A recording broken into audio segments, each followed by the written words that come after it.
Welcome to the Undisputed podcast. I'm your host, Jenny Taft. This podcast is the full show from today's episode of Undisputed from start to finish. They've got a busy slate, so skip Shannon. Let's get to it.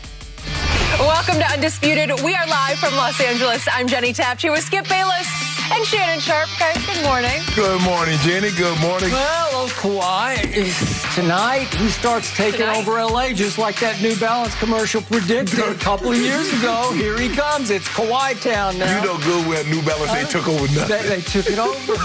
Okay, Yeah, Shannon, I don't know about you. I haven't seen that commercial. Yeah, why you stop running the commercial, Skip? You in the playoffs. Totally you don't even run the commercial. They start running tonight. TV, I just don't know if they want to sell that. We'll get to that later. But you know what? Brooklyn is making things interesting, and that's where we begin the show. The Nets had 0 issues at Game 2 last night without James Harden, who was sidelined with a tight hamstring, taking down the Bucks 125-86. Brooklyn led the entire game and never backed down from their 17-point first quarter lead. Kevin Durant finished with 32 points on 12 of 18 shooting, while Giannis Antetokounmpo managed only 18 points in the loss. So, Shannon, what did you learn about Durant and Giannis in this one? Well, I don't think anybody learned anything that they didn't already know. Kevin Durant is transcendent. He's historically great. And Giannis and his teams need to play better, and Giannis needs to shoot the ball better. Skip, for me, I didn't need to read that Jeff Bezos spent $500 million for a yacht to realize he was wealthy. I didn't need to hear that. Hell, I already knew it. Man got $180 billion. What's not to know? Kevin Durant, Skip, you saw him at every stop he's been at. Started his career out with the Supersonics. They moved to OKC. He goes on to Golden State. Now he's in Brooklyn. At what stop along the way hasn't Kevin Durant been great? When he hasn't been efficient, everybody talks about, Skip, the guy can go get you 35 points with 15 shots. Well, he got you 32 on 18 shots. My bad, he 3 off. But he only missed 6 shots. 4 or 5 from the three-point line. Almost perfect from the free throw line. There's not anything the guy can't do. Offensively, he got the 3 ball. Mid-range is untouchable. Can get to the paint, post you up. Foul him, you're going to put him on the free throw line. He's going to make 90% of those. So Kevin Durant hasn't shown me anything in the past 2 games I didn't already know, because I've seen his 14-year career, watched him for the 1 year in Texas. I know what he is. Giannis Antetokounmpo, bruh, you're going to always put up these great stats in the regular season. But come in a playoff series, the really good teams says, you know what? This is how we going to do you, bro. Skip, I got to put a little tape. And I don't really like to show tape because I think people see it. But I'm going to show you what they're doing to Giannis. They say, we know what? We double dare you. We double dog dare you. Take a look at the tape, people at home. Look at this. Look at this. Look where Blake Griffin is, Skip. Run it last second. Bruh, look what Blake goes, Skip. He goes under the free throw line, saying, "Go have that as much as you want." At least he ran at him. That's how he goes, Skip. Look right here. Skip, this ain't even close. So you know, to say, you know what? We'll let you take the 3 ball. We'll build the wall, and 1 or 2 things are going to happen. Yep. Either you're going to run us over and get a charge. We're going to foul you and put your butt on the free throw line, which you are a terrible free throw shooter. But we're not going to give you and-ones. We're not going to give you dunks and layups all game long. Now, he's not getting much help, Skip. I don't know if you noticed this, but Chris Middleton, his 2-time All-Star sidekick, is 13 of 43 from the field. Holiday is 13 of 29 from the field. We already knew, Skip, they were going to have to play above their heads in order to beat the Brooklyn Nets. You play this bad. Your superstar has an off game like this, and you'll find yourself down like they were by 51 at one point in the ball game, and you end up losing by 39. So last night, it told me nothing. Now, all Brooklyn did was hold serve at home. They're the 2 seed. They won these games, and they won them convincingly. Now, Milwaukee is going to have to – now, Bud knows Coach Bud. Now, you got a contract extension. You got Holiday. You need to come up with another plan or a different way to try to get Giannis involved. Giannis, you're going to have to – bruh. No more. If I'm you, I wouldn't work on no Euro steps in the offseason. I ain't doing nothing but shoot mid-range and 3s, Skip. Because you can finish at the rim. But your problem is they're letting you take these 3s. They're giving you the open shots because they don't believe you can make it. So last night, look, I know what the Nets are, Skip. Once they got Kyrie and I heard they were getting James Harden, I said it's over. They're going to be the East representative. But I've learned nothing about KD. KD is great. KD is spectacular. Giannis, you want to be thought of. Them MVPs, That's fine and good. But, bro, you got to be the MVP in one of these series here. And we have not seen that yet in your career, your young career. Well, you didn't go that final step. Did you finally learn last night that Kevin Durant is the best player on the planet? He's the healthiest. Shannon, you got to give up the ghost. Kevin Durant has taken it up another level that even I, as his biggest fan, have never seen.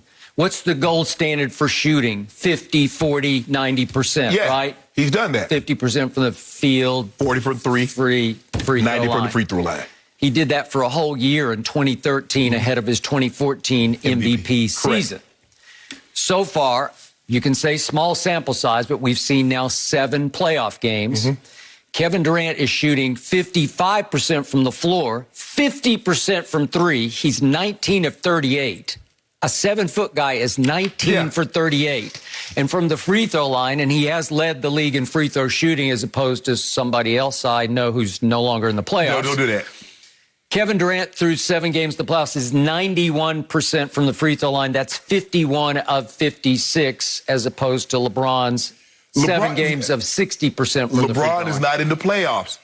But he's in this conversation. No, he's not. Listen, Kevin Durant is otherworldly. He's in some other stratosphere from LeBron as a scorer and a shooter. Skip, we just never see anything like this before. We just saw. Did we not see LeBron last year in the bubble? Did we not see him his last years in Cleveland? He averaged 34, 8, and 8 for the entire run of the playoffs. I saw him without a bubble surrounding him and his team this year, and it was pretty pathetic because he shot, a career low. He scored a career low 23.3 points. And career low from the free throw line in the playoffs, 60.9%. So you're going to say he wasn't hurt? Again, I don't know for sure, but he was out there. He was playing. I don't know. It's either father time or ankle. It's one or the other. I don't know where it is, but the ankle happened on March the 20th, and it's still plaguing him? So is it going to plague him into next year? We're going to have ankle excuse for all next year? You know what I never heard? I never heard you or anybody mention prior to the ankle that Father Time had touched LeBron on the shoulder. It was only after the ankle happened that Father Time had touched him. Now, so what is that about? I don't know, because I told you, obviously, earlier in the year, there was a stretch when he was the quote-unquote MVP front runner. Why did you mention Father Time then? I didn't see it. But all of a sudden I started to see it. Yeah, with the ankle. You saw it with the ankle. Father Time comes in the night. Father Time comes when you least expect it, and he quietly taps you on your left shoulder, and you look over your right shoulder and say, I'm okay. And then he taps you again on the left shoulder, and I just started to see some age and some attrition. Body is finally starting to betray. But you only saw that after he had a high ankle sprain. You nor others did not mention anything about Father Time. Because you kept asking, when is Father Time going to touch LeBron? After he gets the injury, now it's Father Time. He didn't get injured. Everybody else is allowed to get an injury except LeBron James. Only LeBron James' injury is Father Time. But in the home closeout game, minus AD, who tried briefly to play and couldn't, we saw LeBron go one of these weird LeBron games where he was just unplugged, disengaged, passive, and almost disinterested in the first half. And then in the third quarter, when it was starting to get desperate, he started to, novel idea, attack the basket, because you're the best there ever was at attacking the basket. And he attacked, and he attacked, and he attacked, and I said, that looks like that guy who was in the MVP conversation. So maybe he just didn't have it in his psyche to be in attack mode. How are we talking about the Nets and you go to LeBron? This is I'm talking about the best player on the planet. Well, you got to give it up. Just give it up. And then if you'll say Kevin Durant, just say these words. Kevin Durant is the best player on the planet. I will not mention LeBron James until our B block. Kevin Durant is the best player in the playoffs currently. On the planet. Currently on the planet. Period. That's in the playoffs. Okay. All right. So you're saying he's not the best player on the planet. Skip. You know, the truth is Kevin Durant is now on his own planet that he's created. It's some other planet somewhere else. KD is playing unbelievable. Yeah. I've seen nothing that I haven't already seen before. Did you not see him his first go round in Golden State? Did you not see him his second go round in Golden State? So what have he shown you now that you didn't already know? Tell me, can he score any better? And can he score any more efficiently? Speaking of Kawhi Leonard, he is now challenging Kevin Durant as the best player on the planet. LeBron's not even in this conversation anymore. And look at their 7-game numbers. KD is averaging 32.7 rebounds and 3 assists. 7 games for Kawhi. They've been much tougher games, crawling out of that hole. But Kawhi is averaging 7 games, 32, 8, and 5. And Kawhi is 61% from the floor to KD's 53%. And Kawhi's still shooting 43% from 3 to KD's 50%.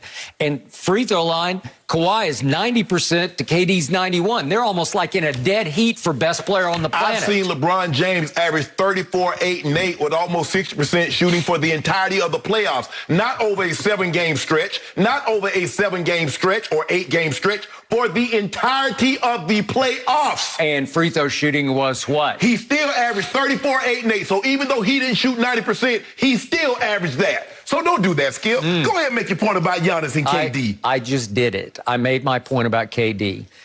Now, quickly to Giannis. I have said this from the start, and I'm not going to back off. He's not that guy. He's the PER prince because he leads it in 2019, 2020. He led the league in player efficiency rating, and he won back-to-back MVPs. Right. Give you that. Right. I have no quibble, no quarrel with any of that. This year, he was 3rd in PER, and he had a very good regular season, right? And they seemed to be, for a while, a much better team. Much improved with Drew Holiday, obviously. They did lose DiVincenzo, but still, they look like a little better squad to me, right? They did, yes. And they swept the Heat, all was well. Right. And then here we go again, because he's had this... But it's right on cue. History. It's like it's a history of he'll have one big round and then maybe a better, a not so bad round the second round. Then all of a sudden there's always a collapse round, and we're in the middle of the collapse round. Right. This series is over. I'm sorry, it's over. Do you still think you give Giannis a shot? I want to see how they play, Skip. Okay. I still believe the odds makers are still hanging in with him because they are 3.5-point favorites in Game 3 in Milwaukee. Yeah. Okay. I don't trust them. I don't like them. I don't believe in them because I don't believe in Giannis as anything more than a regular season creation. And he's got his money, he got his super max, and he's going to make, $46 million a year. It kicks in next year. Right. Well, okay, Milwaukee loves him, and he loves small market Milwaukee, and he's always going to be the biggest fish in one of the smallest ponds. Right.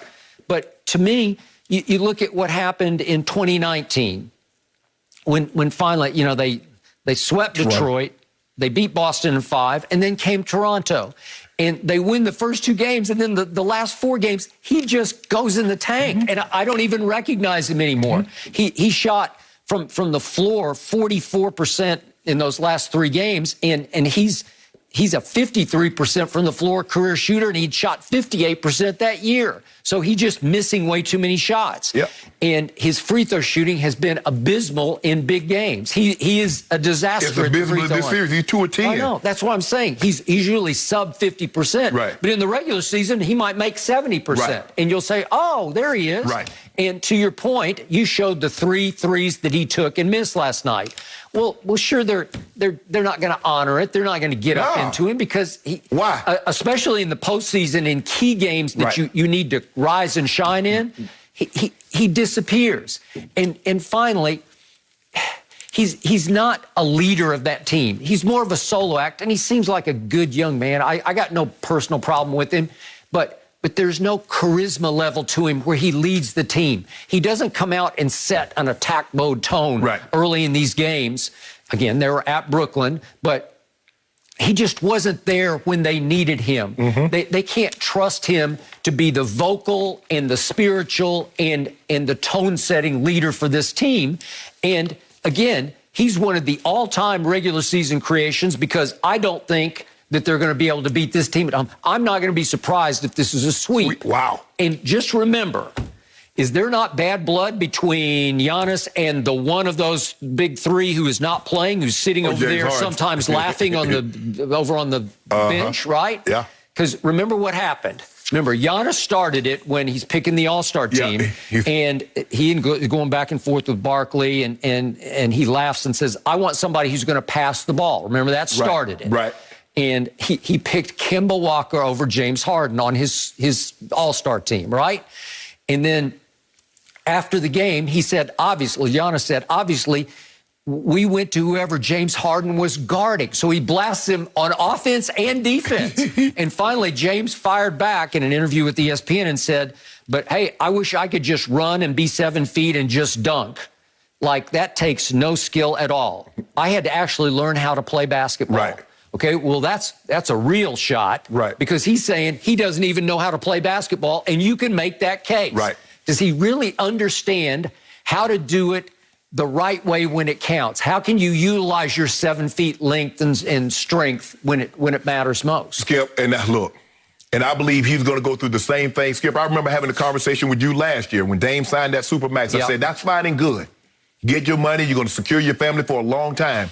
But the amount of time that you spend training and what you dedicate to your craft, that being loyal to the soil is going to get old because you're going to see all these other guys winning titles that you feel you're on par with. I agree. And their team surrounding them with great talent so they can compete. And here you are getting bounced in the first round. Now, that's exactly what's going to happen to Giannis. Now, Giannis is Milwaukee. He loves Milwaukee. It's a nice, slow-down pace. It's where he can raise his kid. That's right. But he's going to get tired of Kevin Durant and some of these other players that he feels he's on par with winning titles. And he's going to say, either y'all get me some more help or I'm going to get him go somewhere where I can get some help. Okay. I see that coming. That is happening.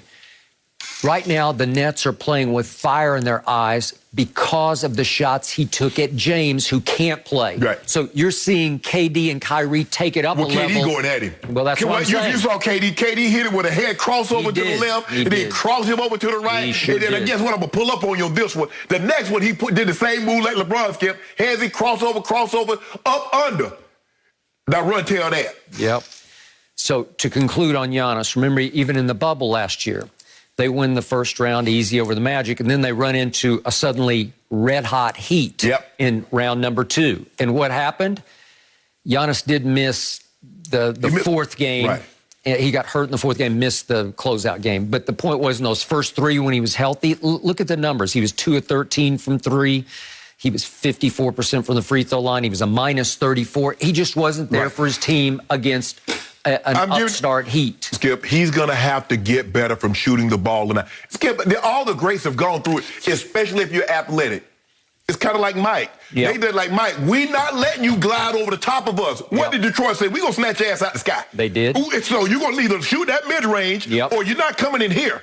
LeBron, pop, back off him. You're going to have to make them respect every inch of the court. You're going to have to make them respect every inch of your game. Or if they just say, well, we're just going to take away one aspect of your game, well, they neutralize it. What makes KD, what makes these players great, Skip, is that you have to respect everything they could possibly do. Right now, Giannis, the only thing he's going to do is drive, Euro step your dunk. So there nobody's respecting his mid-range game. Nobody is respecting his three-point shots. And Skip, get close to the basket, I'm going to hammer you. I'm going to hard foul you, make you go to the free throw line. If you can make 20 or 22, you can make 24 or 28 free throws. Okay, congratulations. But I'm going to see if you can do it again, because that's what's going to happen. That's what's going to happen. And I don't see improvement. I just see teams just say, we'll build the wall. We won't honor you from 3. Correct. Beat us. And he can't. No. Okay, so after Kevin Durant, as you point out, made 12 of 18 shots, 4 of 6 from 3 to score 32 points, he was interviewed live on the floor by TNT, is it Jarrett Greenberg? Greenberg. Yeah. Is that his name? Jarrett. Could we see that, please? Tomorrow will mark 2 years since you initially injured your calf. I know you worked your butt off to get to this point, but did you ever think you'd be this good? Is that a real question? Of course. I mean, what you want me to say to that? Of course I did. It's pretty impressive what you've been able to do. Thank you. I appreciate that. But, I mean, that was 2 years ago. I'm looking forward to just getting up tomorrow and going to practice, watching film, and seeing how we can get better. But, I appreciate that, but, that was too long ago. All right, well, I'll come up with some more real questions for you next time. Thanks, Kevin. So, we saw a glimpse of bad Kevin to start. Is that a real question? Yeah. And maybe it wasn't the greatest question, but he was trying to bring it into context of, are even you surprised at how at the level at which you're playing currently? But Skip, you remember in the game that he got hurt. He was 5 of 5 before he got hurt. He was. So what I appreciated about that exchange was, for the first time in Kevin's career, to me, he caught himself. Yeah. And he stopped short of just going over the edge. The best part about that, Skip, it wasn't Twitter. Because if it was Twitter, he'd have kept typing. Seeing. So he was like, oh, this lie too. I appreciate the question, though. He reeled it back in. He did. He caught himself. And then he tried to go nicer and nicer and nice KD. Right. And remember, there was the ad campaign, not nice KD, because he's thinking, I'm too nice. Right. Well, this one was nice KD. And he finally ends it up by not even getting mad at the final exchange. Next time I'll think of a real question. Right. And he just said, love. Okay. Right. Because I think he's, in a way, growing up right before your very eyes. Sometimes, Skip, people can play us a compliment, and we take it as a shot. He's like, well, hold on. Did you realize what I was before I got injured? Skip, when you're dealing with a professional athlete, the one thing that they got that's supremely, that's over others is confidence. Yep. Tom Brady believes he's the best quarterback in football. He ain't got to say it. I don't need Tom Brady to tell me what he thinks of himself. I know what he thinks. Yep. These great players, Skip, everybody tell you when Michael is not in front of the camera, he will tell you. Guys say, well, he pulls up clips. Remember when I did this to you? So they know. KD knows what he is. He expected to be at the exact same place where he is currently. That's why he didn't rush back. They didn't rush him back because remember, Skip, like it's almost 2 years ago. He took the year off and then they's like, well, he coming back in the bubble. He's like, nah, I'm going to take another 3-4 months. And when he came back, he was totally healthy. And like I said, look at that. Look at Giannis. Look at Holiday. He unbothered. He don't see nobody. I see 3 hands, Skip. 3 hands. KD sees nothing but the basket. That's 7 feet tall, shooting the ball from an apex that's 3 feet above his head. Yes! It's impossible to stop. And it's not like Giannis is a small man. Nope. Giannis is 6'11". Look at the elevation. Look at Holiday. Holiday is an elite defender, Skip. Yeah, Giannis Antetokounmpo with defensive 6'3". Yes. Yeah, so, he's up, man. He's got up. Look at that. And KD sees nothing but the hoop. Nothing but net. That's all he sees. Or nothing but nets. That's what this playoff is turning into. Nothing but nets. You think KD sent me a 7 Durant jersey? He does not like you. Why don't like me? You've been too hard on him. No, I've been fair. I don't think fair. Yep. Burner accounts. I've always said Kevin Durant was the second best player. Now he tried to change my mind. Michael Rappaport, you're pretty tough on him in that one. I was tough on Michael Rappaport too. You were. I agree. No mercy. While LeBron's season might be over, he hasn't moved on yet. He posted a video on Instagram from Gladiator with Russell Crowe's character saying, quote, I will have my vengeance in this life or the next. It was accompanied by LeBron's caption that read, promise you I will. Count me out if you want to. Shannon, what message is he sending? I love this movie and I love the message. Is that, haven't we seen this movie before? Y'all did that to me my first year in L.A. Remember y'all counted me out. I hurt my groin, and y'all counted me out. What did I do? Come back and led a team to the NBA Finals. I was the Finals MVP. That's number 4. So here y'all doing this again. Now, before I had this ankle injury, I was in the MVP discussion. I was either 1, 2, or 3. I was top 3. Me, Joel Embiid, and Joker, Nikola Jokic. We were top 3 in the MVP discussion. I might have had eat the head. And then I hurt my ankle. I missed 7 weeks. Basically come right back and go straight into the playoffs. Now, prior to me hurting my ankle, no one mentioned my age. Everybody was telling me how great I was playing. In year 18, didn't mention Father Time. As a matter of fact, didn't even know anything about Father and didn't mention nothing about time. The moment I hurt my ankle, it was people like, don't be laughing over there, Skip Bayless. It was people like Skip Bayless. All of a sudden, they touch you on the right shoulder, you look to the left, say, I'm okay. Oh, you on the key. You think it's funny. But LeBron James got something for you next year. You better. Skip, look here. Yeah, you know this. I'm going to give some people some context because that's what you and I do. We like to provide context. In 15 seasons, Michael Jordan played 1,251 total games. That's regular season and playoffs. LeBron James has played 1,310 regular season games. So now we're going to drop in another 266 playoffs. That's a lot of games. He's played a total of 1,576 to Michael Jordan's 1,251. That's 325 more games. That's 4 more years. 4 more years. That's how I can score 4 more years worth of points more. Whoa. Time out. Thank you for bringing that up. Whoa. And it Skip, think about it. It took us 4 more years just to get that many shot attempts. You forgot about that. You ain't want to tell the people that, but I will. One was a gifted scorer and the other one's not. Okay, that's fine. Skip, look. LeBron James is fine. He says, look, everybody knows it was a condensed season. Everybody knows we ended the playoffs in October, and we started it back up on Christmas Day. That was short, especially, yes, I'll be the first to admit, I'm 36. My body does not have the recoverability that it once did. Yep. I can't shake off the injuries. I can't just bounce back like I once could. So you compress the season. You compress the games and how fast we turned them around. So basically, you're playing 3 games a week. But give me a complete offseason. So now, as opposed for the last 9 out of the 10 years, I'm going deep. I'm going into June. I'm finally going to get a month. I'm going to get a 6 weeks head start on some of the guys that's going to run it all the way to the finals. And I'm going to be able to have the opportunity that they had last year. Look at all the teams, Skip Bayless, you don't mind. Look at all the teams that's currently playing. Where were the Suns last year this time? Home. Where was Brooklyn last year this time? Home. Where was Phoenix? Home. The only team that was still playing was who? The Denver Nuggets. Kawhi, home. Utah, home. See, Skip, you know what? That ain't none of my concern right now. LeBron said what he said. He said, now, doubt me at your own peril. But just so you know, I write down all names. I got all names written down of everything that's been said. He's been writing down my name since like 2004. In the Bible, they say he got a book. They say, so I don't know who somebody, but they say he write down all. You mean he, the man of Yeah, that's what they say. Or like Santa Claus, right? So he take names. Yeah, okay. Is it my turn? It's your turn. Thank you. I miss LeBron James.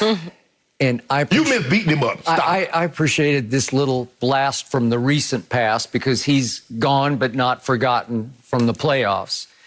And yet, as soon as I checked this out from Gladiator, I got to tell you, for me, it was just straight comedy. And I tweeted about it with hashtags, which I never hashtag, but I was just doing LeBron hashtags.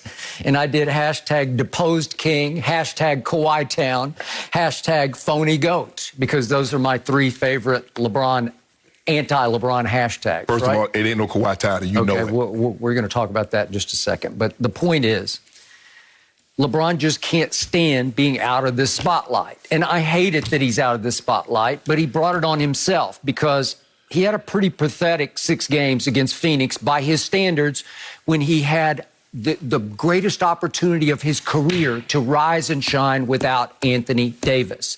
Obviously, with Anthony paving the way, they won games 2 and 3 and seemed in full control of this series. And he is, at the end of game 3, he is clowning Jay Crowder.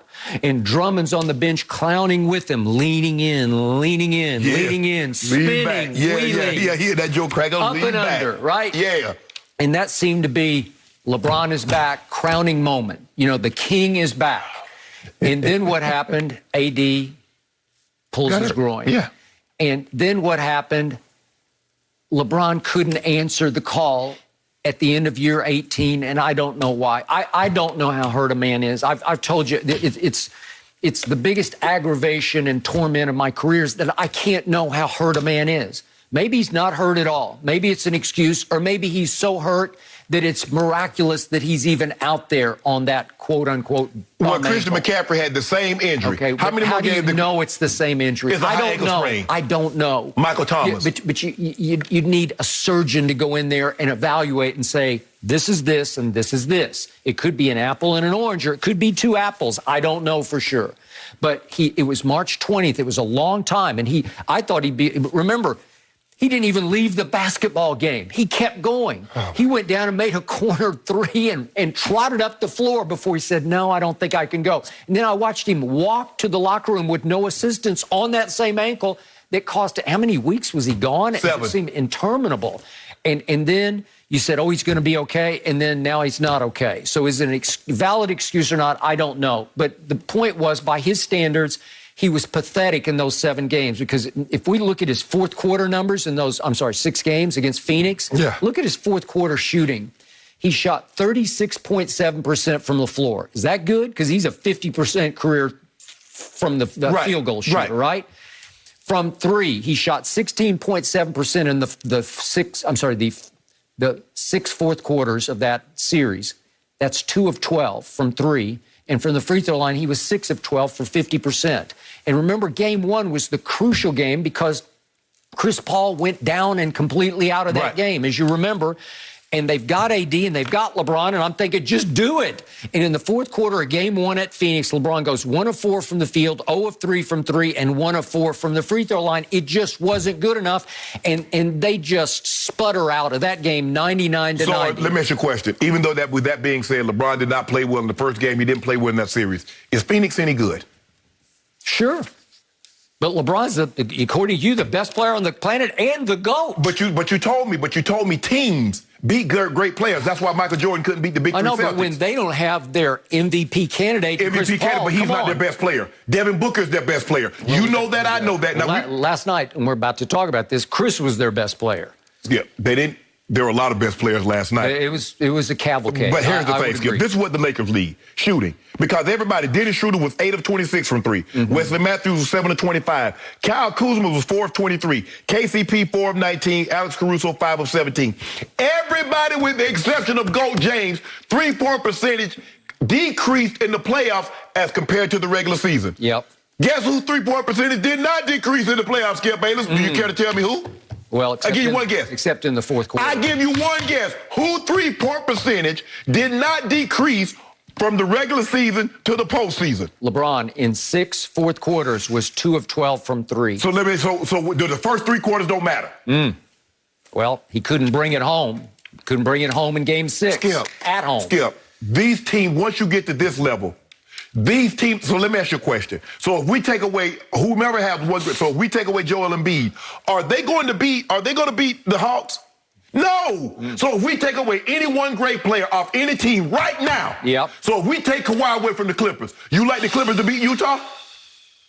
No, I don't. Okay, then. But hopefully Kawhi got rested at the end of the year the way he should have when they, quote-unquote, tanked to avoid the Lakers. They did tank. Baloney.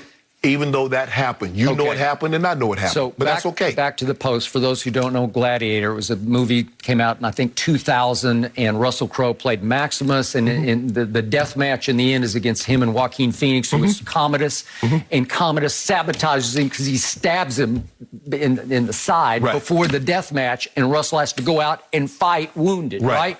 Okay, so the point is, he's saying, I will get my revenge, if not in this life, in the next life. Right. Okay, well, so you say, look out for next year. Are they going back to the bubble next year? Because I told you, that was a bubble-licious championship that they won. It was cubic zirconia. They were the only team, I think, that wanted to be in the bubble. But here's the thing, is that we'll do anything, a lot of people do anything they can to discredit LeBron, because I'm not so sure if anybody else, because Tim Duncan's first championship was in a strike-shortened year. Nobody put an asterisk by it. I did. No, you didn't put no asterisk by it. I give it up. It was. You're right. At least everybody wanted to play when it was time to play. They weren't stuck in a bubble in Orlando. Adam Silver made it abundantly clear. If you do not want to come to the bubble, you do not have to. Yep, that's And true. everybody showed up because they wanted to. Skip, you can't come, Skip. If somebody sends me an invite, it says RSVP, and I RSVP that I'm coming, I can't get there and say, man, I shouldn't have come, because I didn't have to. Okay. So LeBron wanted to be there, and he stayed there, was it like 100 days or whatever it was, and he led the charge, and I give you that. But the Clippers did not want to be in. Why did they go? Well, I don't know. Half of them didn't want to go. You do know. Half of them wanted to go home. You know why they went. Because they thought they were going to win a title. And you wanted them to try to win a title. They're going to beat the Lakers' butt. They're going to kick the Lakers' butt. So speaking of the Clippers, the underlying driving force of this post from LeBron is that Kawhi Leonard has arrived as a superstar.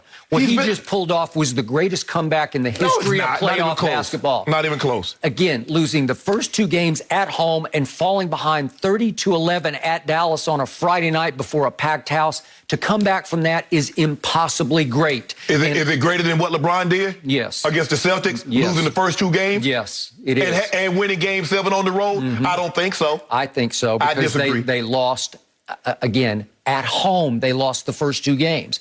And then look at Kawhi's numbers right now. 61% from the field, 43% from three, 90% from the free throw line, 32, 8, and 5.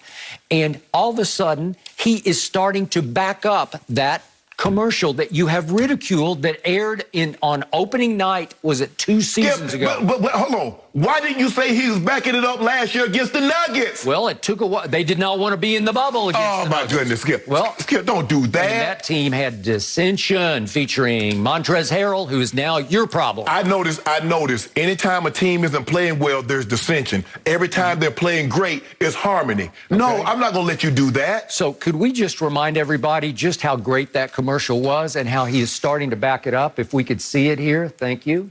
Here we go. What, did they shoot it on a camcorder? Yeah. There ain't no camera like we have in this studio. This is his city. Reign over L.A., Kawhi. Shot with a camcorder.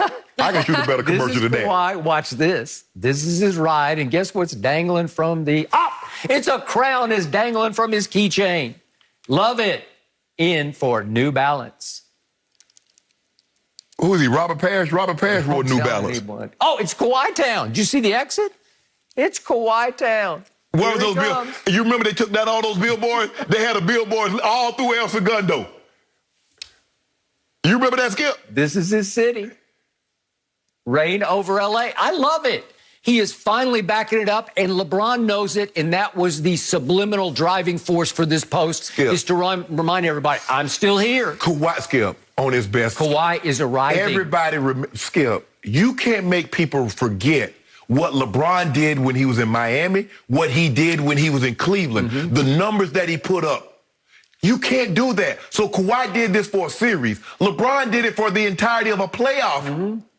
What if the Clippers beat the Jazz? Tall order. What if they beat the Jazz? What if they beat CP3's team in the conference finals? What if they manage to beat the Nets? Ain't no manage. You already said they're going to win the championship, so ain't no manage. What if they manage to back it up? Do you realize what would happen right here in Hollywood? Nothing. It'd be... Nothing. Kawhi would own and operate Hollywood. First of all, there's nothing he can do to surpass LeBron. LA will never be Clipper Town. That's never going to happen. What if they win a championship? They can win 10 championships. The Lakers have 17. You and I both know they're not winning 10 championships. As a matter of fact, they're not winning one. They're not winning this year. Here he comes. Coming where? Yeah. Where he going? Yeah. I saw an exit off the 10 the other day, and it said Kawhi Town. No, it didn't. No, it didn't say nothing. No, it didn't say nothing like that. No, it didn't. You made that up. Ain't Kawhi Town. Who put that up there? I wish I knew what that sign is. Yeah, that's really good editing. You know, you can do so much. With a camcorder. You can, Jenny. I didn't know that. Days. Special effects, editing. I could have put that together for you, Skip. Orthopedic shoes, says Shannon. Exactly. Yes. Yes. And I wouldn't be surprised if we went by Skip's house, right, close to us. He probably got that sign up. And he actually put the sign up. I'm going to do a little research and figure out if you're behind all this. Yourself, Skip. We're moving on. We are moving on. Chris Paul made sure the Suns ended Game 1 as winners last night against the Nuggets. At 36, he became the oldest player to have 20 points, 10 assists, and 5 rebounds in a playoff game. He also scored 14 of his 21 total points in the fourth quarter on the way to the 122-105 victory. So, Shannon, how important is this playoff run to Chris Paul's legacy? Skip, look, I think Chris Paul doesn't want to be one of these guys, Skip. He's one of the best players that never won he's a great player that's never won a championship. Kevin Durant was going to have that on his resume, and he said, I don't want that on my resume. There are a lot of guys, Skip, but I don't want people to think that it diminishes somewhat of your greatness if you don't win a title. Skip, for me, I'm a firm believer. All great players shouldn't win a title. Skip, if you're a journalist, and every other journalist could win a Pulitzer Prize, what's the importance of it? It should be some great writers don't win that award. Some great actors don't win an Oscar. That's the way it should be. Some great chefs is not going to win the James Barrett Award. That doesn't mean they're not great in their chosen field. This notion that somehow we've diminished greatness because at the end of the day it doesn't culminate in the championship is not right. I would love to see Chris Paul get a title, but I'm not going to say, well, Chris Paul, he couldn't have been that great because if he was that great, he'd have won a title. No, we've got to stop this notion attaching titles to greatness because they're not mutually exclusive. There are a lot of good players that won titles that weren't great. And there are a lot of great players that didn't win titles that are still great. Yep. And so we got to differentiate between the two. But I do think it would mean a lot because now all of a sudden, for me, it's hard for me to say a guy's going to be a top 3 player with no championship, Skip. It's just hard for me to say that. And for me, I don't know what he can do to catch Magic because I think Magic is a different animal, I agree. A different beast. Yep. People say, well, Steph Curry is not a point guard. Well, that's what they put. When they say Steph Curry, they put PG at the end. So if you want to call him a 2 guard or 3 or whatever, but I'm saying this is how they list Steph Curry as a point guard. Yep. So if he wants to be up there with the Isaiah, who's won 2 titles, Skip, who was a finals MVP, yep. He's going to need this on his resume. Chris Paul has done everything. He's been all NBA, all defensive. He's made a bunch of all-star. He's made every team along the way that he's made them better. If he could get this on his resume, it would be it's complete. It would be. It would be complete, Skip. There's nothing else you can say to Chris Paul. For me, I'm not going to think less of Chris Paul if he doesn't, but I just know what it would mean to him. All that hard work, all the years, from New Orleans to all these different stops, the Clippers and the Houston and OKC, yep. And to finally arrive at a destination that he feels gives him a true chance, a true opportunity to get the ultimate prize, it would mean a lot for his career. But I don't think less of players if they don't win a championship, Skip, because I believe greatness is not defined by whether or not you won a championship. I look at what you've done throughout the course of your career, Skip. Nobody thinks less of Barry Bonds because he didn't win a World Series, Skip. Everybody thinks Barry Bonds is arguably the greatest player they've ever seen. Should have won 1. Thank you, Dusty Baker. Yeah, the Angels had him, Skip, had a 5-0. I remember that, Skip. I was watching that game. I love Dusty, too. Yeah. That was a mistake. Go ahead. But, Skip, Chris Paul was sensational. But, hell, everybody was sensational last night. You had 4 guys score 20 points, and Chris Paul took the most shots at 14. So if you're going to get that kind of production, the Nuggets going to have their work cut out for them. But, Skip, they went on that. I was looking at the game, and they were up by like 7 points. And the next thing I know, they're down. Now I was like, what happened? They go on a 16-0 run. They blow the game completely open, and they don't look back from there. But Chris Paul is phenomenal. It would mean a lot. It would complete his resume, Skip, because he has all the other accolades, the All-NBAs, the All-Defensive First Team, the All-Star games. There's nothing else. That's the only thing that he's chasing right now. So if we step back and look at what's left of the Western Conference bracket, is there a roadblock in Chris Paul's way to get to the finals? Is there the Duncan Parker, Ginobili Spurs? No.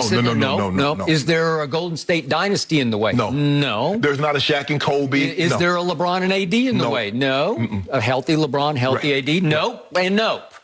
So all of a sudden, the heavens have opened, and Chris Paul has the easiest path to the finals I believe he's ever had. Right. Am I right? I don't know if it's the easiest, but he's healthy. That arm didn't seem to be a problem last night. He has a young, hungry team. It is the easiest path. It is. What about Kawhi and PG? Okay, but I'm just saying that they have proven nothing yet. Right. And again, it came down to Suns versus Jazz. It was down to the wire for who was going to be the 1 seed, and the Jazz eked it out. Clippers going to have their hands full with the Jazz. Oh, yeah, Clippers. Remember the Jazz lost, the Suns lost that game on that foul. They called a foul on Booker. They did. Okay. So the point is, this is his best chance to get to an NBA Finals. He's been to 1 conference finals. And what happened that time? Do you remember that? It's 2018, and he's teammates with one James Harden in Houston, and they go up 3-2 on Golden State and have them on the ropes, and right on schedule, Chris pulls his hamstring. And right on schedule, they have to go back to Golden State, and they lose by 29. And then remember, Game 7 at Houston, the Rockets, without CP3, shot 7 of 44 from 3. Remember that? They missed like 27, 28 straight. What? That's impossibly wrongly bad. Well, that was his 1 trip to the conference finals. Right. So I'm going to remind everybody, Chris Paul is, I think, 6 feet tall. And I'm not even sure he's 6 feet tall. So his ceiling is lower just because his height is lower. Correct. So he is somewhat handicapped just by his mere height. Right. And he's not a leaper. He doesn't jump out of the gym. No. He's not John Morant, right? Yeah, he don't have Russell Westbrook's athleticism or D. Rose before he got injured athleticism. So what did I see from Chris Paul? I saw him early on in New Orleans as the driving force of that team, and he was a pit bull of a scorer. And he took my Spurs to 7 games. Yep. And they feared him because he could take over games by himself, in and of himself. Right. But he was the man on those teams. And their ceiling was pretty low because they weren't that good. It was just kind of Chris or bust. Right? So then he goes to Lob City. He goes to the Clippers. And Doc is coaching. And they've got some star power because DeAndre Jordan was in his prime heyday, right? And Blake Griffin was the #1 overall pick in the draft. And it just looked like they had enough. And with Austin Rivers, I think they had Jamal Crawford coming off the bench. Jamal Crawford coming off the bench. It looked like they had a chance, right? Yeah. And they did beat my Spurs in 2015. Game 7, because my Spurs lost the last game of the regular season and plummeted from 2 to 6 and lost home court. So they had to play at Staples in Game 7. And Chris came back from the virtual dead, the quote-unquote dead, with a hamstring pull and hit the last shot over Tim Duncan to win that game. And then they go on and lose to Oklahoma City in 6 games. And he's had a pretty rocky history in the playoffs of injury or disappointment. Right.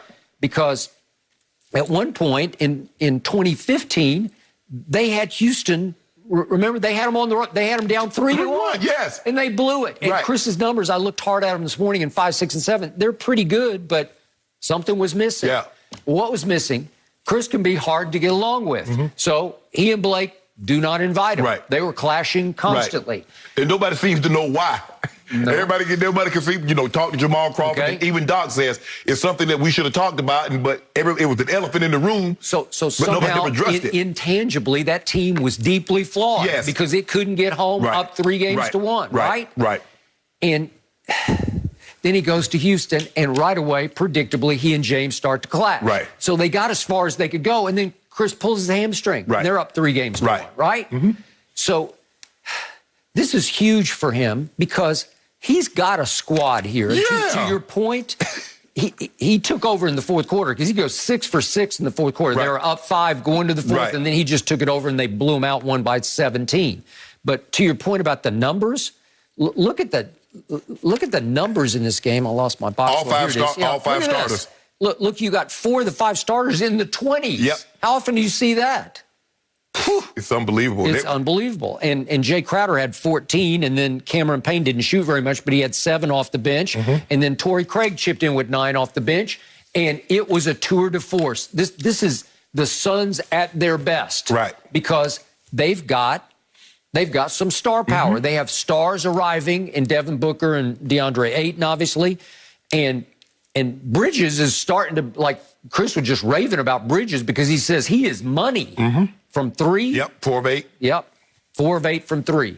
So my point is, when he is the elder statesman and the unquestioned leader and the man on a young team, this is where he's at his best because there's not a co-star for him to clash with. Right, and I don't think anybody's butting head like this is my team, this is your team, this is my team. Skip, look, James Harden has been exquisite in Brooklyn, but he left his team to go somewhere else. So he couldn't come in there with that attitude. Anytime you bring any animal into another yard, the yard that you bring the animal into, he's like, this is my domain. That is a fact. You acquiesced to me. You take a back seat to me. Now he goes somewhere else. He's going to have to do that. Yep. And for whatever reason, it just didn't work. I think Skip, they played well, and I was like, man, look how good they were. Look how good they were together. Yeah. They got all they had Golden State on the rope, Skip, but I still believe it. I could be wrong. It is hard to count out Steph and KD and Clay and Draymond. But I believe that if Chris Paul doesn't get hurt, I believe they get him. I believe they get him one of those last 2 games. 6 or 7, I believe they get him, Skip. They should have, yep. But Chris pulls his hamstring. But now, this might be the best Chris has felt because he has a young, hungry team that he believes that can get him to his ultimate destination. Yep. Now, going up against the Brooklyn Nets, which I believe they're going to go up against, when they go up against, won't be an easy task. You guys, you're like, damn, I waited all this time and I got to go against that? and you probably more than likely is going to get a James Harden back by then.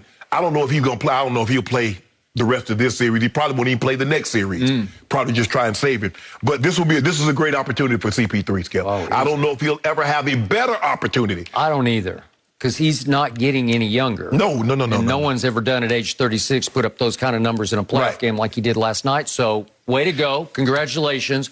Still a long way to go. And Skip, you got to think about it. 6 foot, 6'1" or 6 foot guards that's led a team to a championship, led a team to a finals. Allen Iverson and Isaiah Thomas. So it's the big guards. Oh, okay, like you say, the Steph. But I'm saying it's normally big This is guards. just me, and I covered a lot of Isaiah games. He seems 2 inches taller than Chris. Seriously. He might be. I think me and Isaiah might be. I think Isaiah might be 6'1.5", 6'2". I think That's me and what I'm Isaiah saying. are probably about the same height. Yeah. Now, Iverson on another planet. Yeah. Like in leaping ability, athletic ability, skills. But think about what AI had to do. AI had a historic season. He did. He played out of his mind, and for him to take one game off of Shaq and Kobe, off Shaq and Kobe. He did that. he tried to. That's the pinnacle of his career. He dropped 48 and that step over on Ty Lue. That stood the test of time.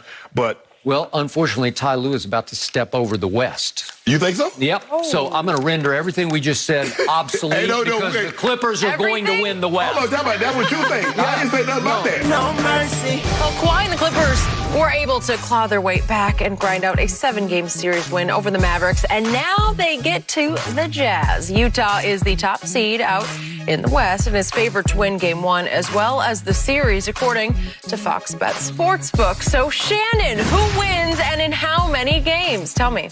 I took the Jazz in 7, Skip. I believe the Jazz is going to win Game 1, but the Jazz have been out for a long time, and the Clippers are in a rhythm now. They played really well the last 2 games, and they're kind of used to playing. They played, Friday night, then played again Sunday, and here they are playing again on Tuesday. Sometimes what we've seen in the past, Skip, teams that have long layoffs come out a little lackadaisical. The team that's been playing, that's on a hot streak, they come in and jumps on them and steal Game 1. That could possibly happen, but I'm going to take the Jazz in Game 1 in a close ball game. Donovan Mitchell seems to be 100%. Averaged 28.5, 6 assists against Memphis, 30 and 10 in the closeout game. And the one thing they can do, Skip, they're going to get up threes, and they normally make a bunch of them. I don't believe that the Clippers can hope to have the success that they're going to, in this series that they had in the last series, by Utah missing threes, because Bogdan can make them. Ingles can make them. They got a bunch of guys. Clarkson comes off the bench, he lights you up. Royce O'Neal can make shots. They've got a lot of guys that can make shots. They got a big guy in the stifle-tied Rudy Gobert that's going to man the paint, who's a lot more a defensive presence than Boban and Porzingis was. Mm-hmm. So with that being said, I'm gonna take the Jazz in a 7-game series. I think it'll be hard fought. Kawhi and PG is going to need to play really, really well. But can they get the kind of support they got in Game 6 and 7 from their role players, the Marcus Morris Seniors, the Reggie Jacksons, those guys, the Batum, Terrence Mann, can they come in and contribute? Because we've seen all year long the role players from Utah be exquisite in their roles. Mm-hmm. And so I'm going to take them in 7 games. I'm going to say the Jazz win in 7. Okay. I'm going to start by telling you all the reasons why Utah should do what you say that Utah will do. I'm going to start off with this. Not only do they shoot threes at a high rate, they made the most threes per game in the history of this league. The Utah Jazz make 16.7 threes a game. Off the charts. Yeah, it is. Meanwhile, the Clippers led the league in percentage of makes because the Clippers shot 41.1%. Right. But they made 14.3 a game to 16.7 for the Jazz. Right. Wow. Now, the Jazz shoot 38.9% from 3, which is still really good, especially because you jack up more, but you're not jacking them up, you're making them. Right. Okay, so remember, Utah finished 3rd in offensive efficiency and 3rd in defensive efficiency. Mm-hmm. That'll work, right? That's a recipe for number 1 seed, right? Mm-hmm. And not only that, but the Utah Jazz led the NBA in rebounding. what's the Pat Riley Memorial expression? No rebounds, no rings. Well, they got all the rebounds. Right. They lead. And then not only do they have a Donovan Mitchell, who I have nothing but respect for, who is an extraordinary, explosive, young scorer. Right. Who can score with anybody in bunches. He can get as hot as anybody in the league for stretches, right? Yep. But they have the sixth man of the year coming off the bench, a former Laker, Jordan Clarkson, who can light it up just the way Donovan can light it up in stretches and bunches, right? And that's his role.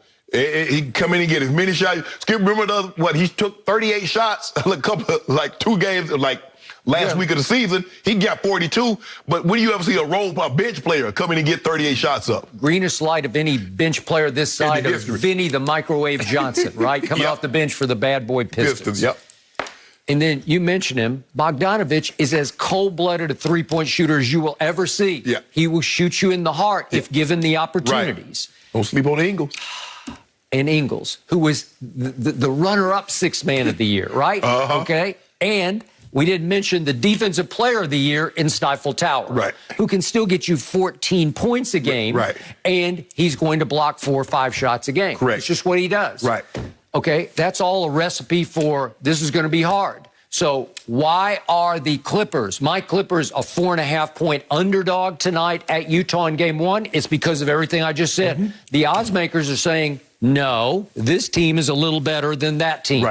What was happening throughout the Dallas series? The Clippers were favored every game. Even after they blew the first 2 home games, they go to Dallas on that Friday night for Game 3, and they're a 3-point favorite. And then they turned right around in Game 5, and they were a 3-point favorite again, right? So they stayed favored the whole way through. And now they're a 4.5-point dog, Game 1 at Utah. So it's showing you, be careful, be careful, be careful.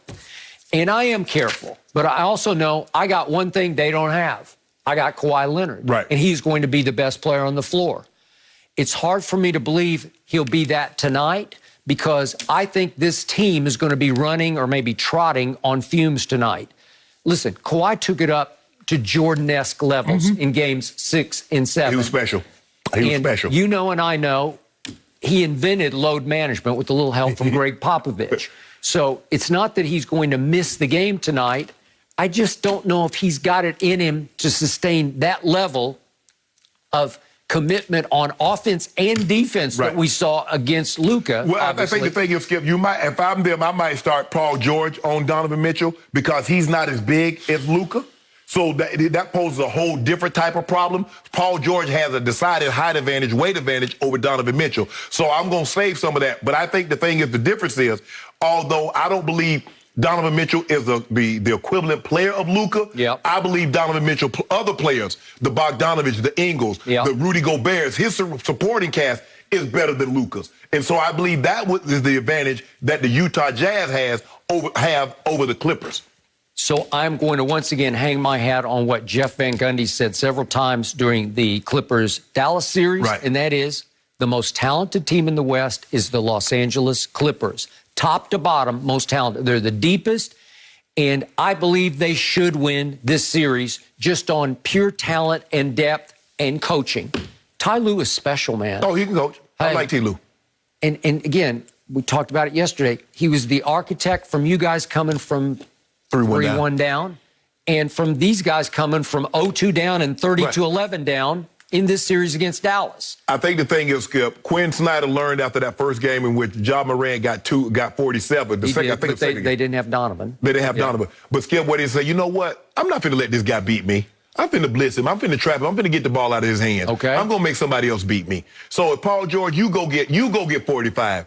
Okay, auxiliary guys, you go get 30. I'm just not, because I know what Kawhi can do. I've seen Kawhi do it for Toronto for the entire of a playoff run. I know he can average 30 and hurt me. I'm going to see if one of you other guys, because Skip, you remember last time Paul George played Utah, he would like to forget that. I know. I got it. But that was Oklahoma City days. That was Russell Westbrook days. And by the way, in that was the closeout game. Game 5. Russell versus Donovan was just, Russell they went went back and forth, and it was spectacular. It was must-see TV. except for PG, who went pandemic P pre-pandemic, right? And that's the thing with the young guys, Skip. These young guys are more. It might be a playoff game, but they'll go mano a mano. You saw Ja Morant going one-on-one with Donovan Mitchell. Donovan said, "Okay, you did that. Okay, come give me that rock. Let me get back at it." Jason Tatum going one-on-one with KD. KD like, bro, hold on now, wait a minute now. You know I'm still KD here. I like that, to have a game within a game. I don't think we see that enough. No. The old guard used to, give me that ball back. Let me go back at it. Like Magic was said in the Olympics when they were going ready. Okay, Charles, don't you let mailman do you like that. Go at it. Okay. So, does Kawhi have, quote unquote, enough help after I detailed all the help that Donovan Mitchell have? Okay. Who is his 1A, his co-star? Is PG. Yeah. Okay, look at the numbers Paul George put up against Dallas. Again, he had stretches where he stunk. Right. He had stretches where he was their Achilles heel. Right. And yet, look at the overall numbers. Help me out. 24 points a game for 7 games. Right. 9 rebounds for 7 games and 6 assists. Right. 24, 9, and 6. Will that work? Yeah. That's probably about what his regular season was, Skip. But Paul George realized, you know what? I got to be able to do other things other than score to help my team. I go get you 13 rebounds. But I help get you 10 assists. 24, 9, and 6 in the playoffs. Does that grow on LA palm trees? No. It does not. No. He is a gifted basketball player who's not the toughest mentally. We know that. Right. But if you put him in the right spots to do what he does, which is maybe make 10 of 10 free throws, as he did in Game 7. Yes. He made all 10. Right. That'll work, right? Right. Because from the free throw line, he's 90%. So he can do that part of it, right? Yeah. And yet from 3, so far through the playoffs in the 7 games, he's 31%. He's 15 of 49. Well, there's stretches even the other day in Game 7. He went 1 for 9 from the floor in the second half. But Skip, he can get hot. He can get hot from 3. I mean, because we saw him Christmas what he did to the Lakers. He had 7 points at the half. He ended with 33. So that 26 came in the second half, and he got hot from 3. He started stepping back, and then now you got to pull up on him, and he got the mid-range game. He can get all the way to the rim. But like you said, he's in a perfect role. He is. Kawhi is the top guy. Okay, I'm cool with this right here. Yep. I don't need no movie lines. Just let me do my thing. Marcus Morris is a veteran baller. He made 7 of 9 threes in a Game 7. That will work. The 2 biggest games of his life, Game 3 and Game 7. You got it. And Reggie Jackson drives me crazy and will take another couple of years off my life, but he can shoot the lights out when he gets going. He ain't afraid of no moments. And he will take and make huge clutch shots. Yep. Where you close your eyes, no, yes. Right. And they got a deep lineup because they can keep bringing people off the bench, as you know, and that Terrence Mann is coming alive as a basketball player. You might see some boogie, because I don't know if and you're going to see some big zoo that they had to make him defunct because once Dallas went huge and played zone, they went small. Right. Beautiful by Ty Lue. Right, because you got to have somebody that can shoot the ball. Yep. Stretch the floor. And Derek Favors, Skip. Derek Favors is bounced around, but hey, he get on the board. He can defend. I got it. And that's part of it, Skip. You're right. They defend at a very high level. Okay, so bottom line, I'm saying... You like Clippers in Game 1? I do not like the Clippers. On fumes. They won't be even running on fumes. They'll be trotting on fumes. And yet, I kind of like them in Game 2. I got to see how Game 1 goes. And I definitely like them in 6. I got Clippers in 6. Bring on the Suns in the conference finals. Nice. Yep. Jazz. Thank you. I like all that jazz. I like all that jazz. All that? Okay, Suddenly I won't you're sing. a jazz I won't fan. sing crazy, but that is kind of nice. No mercy. The Nets had 0 issues in Game 2 last night without James Harden, who was sidelined with a tight hamstring. Taking down the Bucks 125-86. Brooklyn led the entire game and never backed down from their 17-point first quarter lead. Kevin Durant finished with 32 points on 12 of 18 shooting, with Kyrie chipping in for another 22. Giannis managed only 18 points in the loss. Fox Sports NBA analyst Chris Broussard joining us now. Chris, are KD and Kyrie just a bit too much for Giannis and the Bucks here? Yes. It's just as simple as that. They're too much. Look, today's NBA, because the floor is so spread and it's so stretched out, it's more about skills than ever before. I don't think toughness and size are as important as they used to be because the floor is so spread. And the Nets their skills are just incredible. That's what's standing out to me more than anything in this series is the difference in skill level. So you got Kevin Durant and Kyrie Irving, and they handle the basketball, especially Durant for his size. They shoot the basketball, and they can create off the dribble as well as just about anyone we've ever seen. And so you got two guys that are unguardable. And then when you surround them with role players who are skilled as well, Joe Harris, Landry Shamet, great shooters. Blake Griffin still has game. Nick Claxton, Bruce Brown, they can finish at the rim or near the bucket. You combine that, and it's tough to beat. Then you look on the other side, and I think Milwaukee's showing a lack of skills. Giannis is great. Look, we all know that.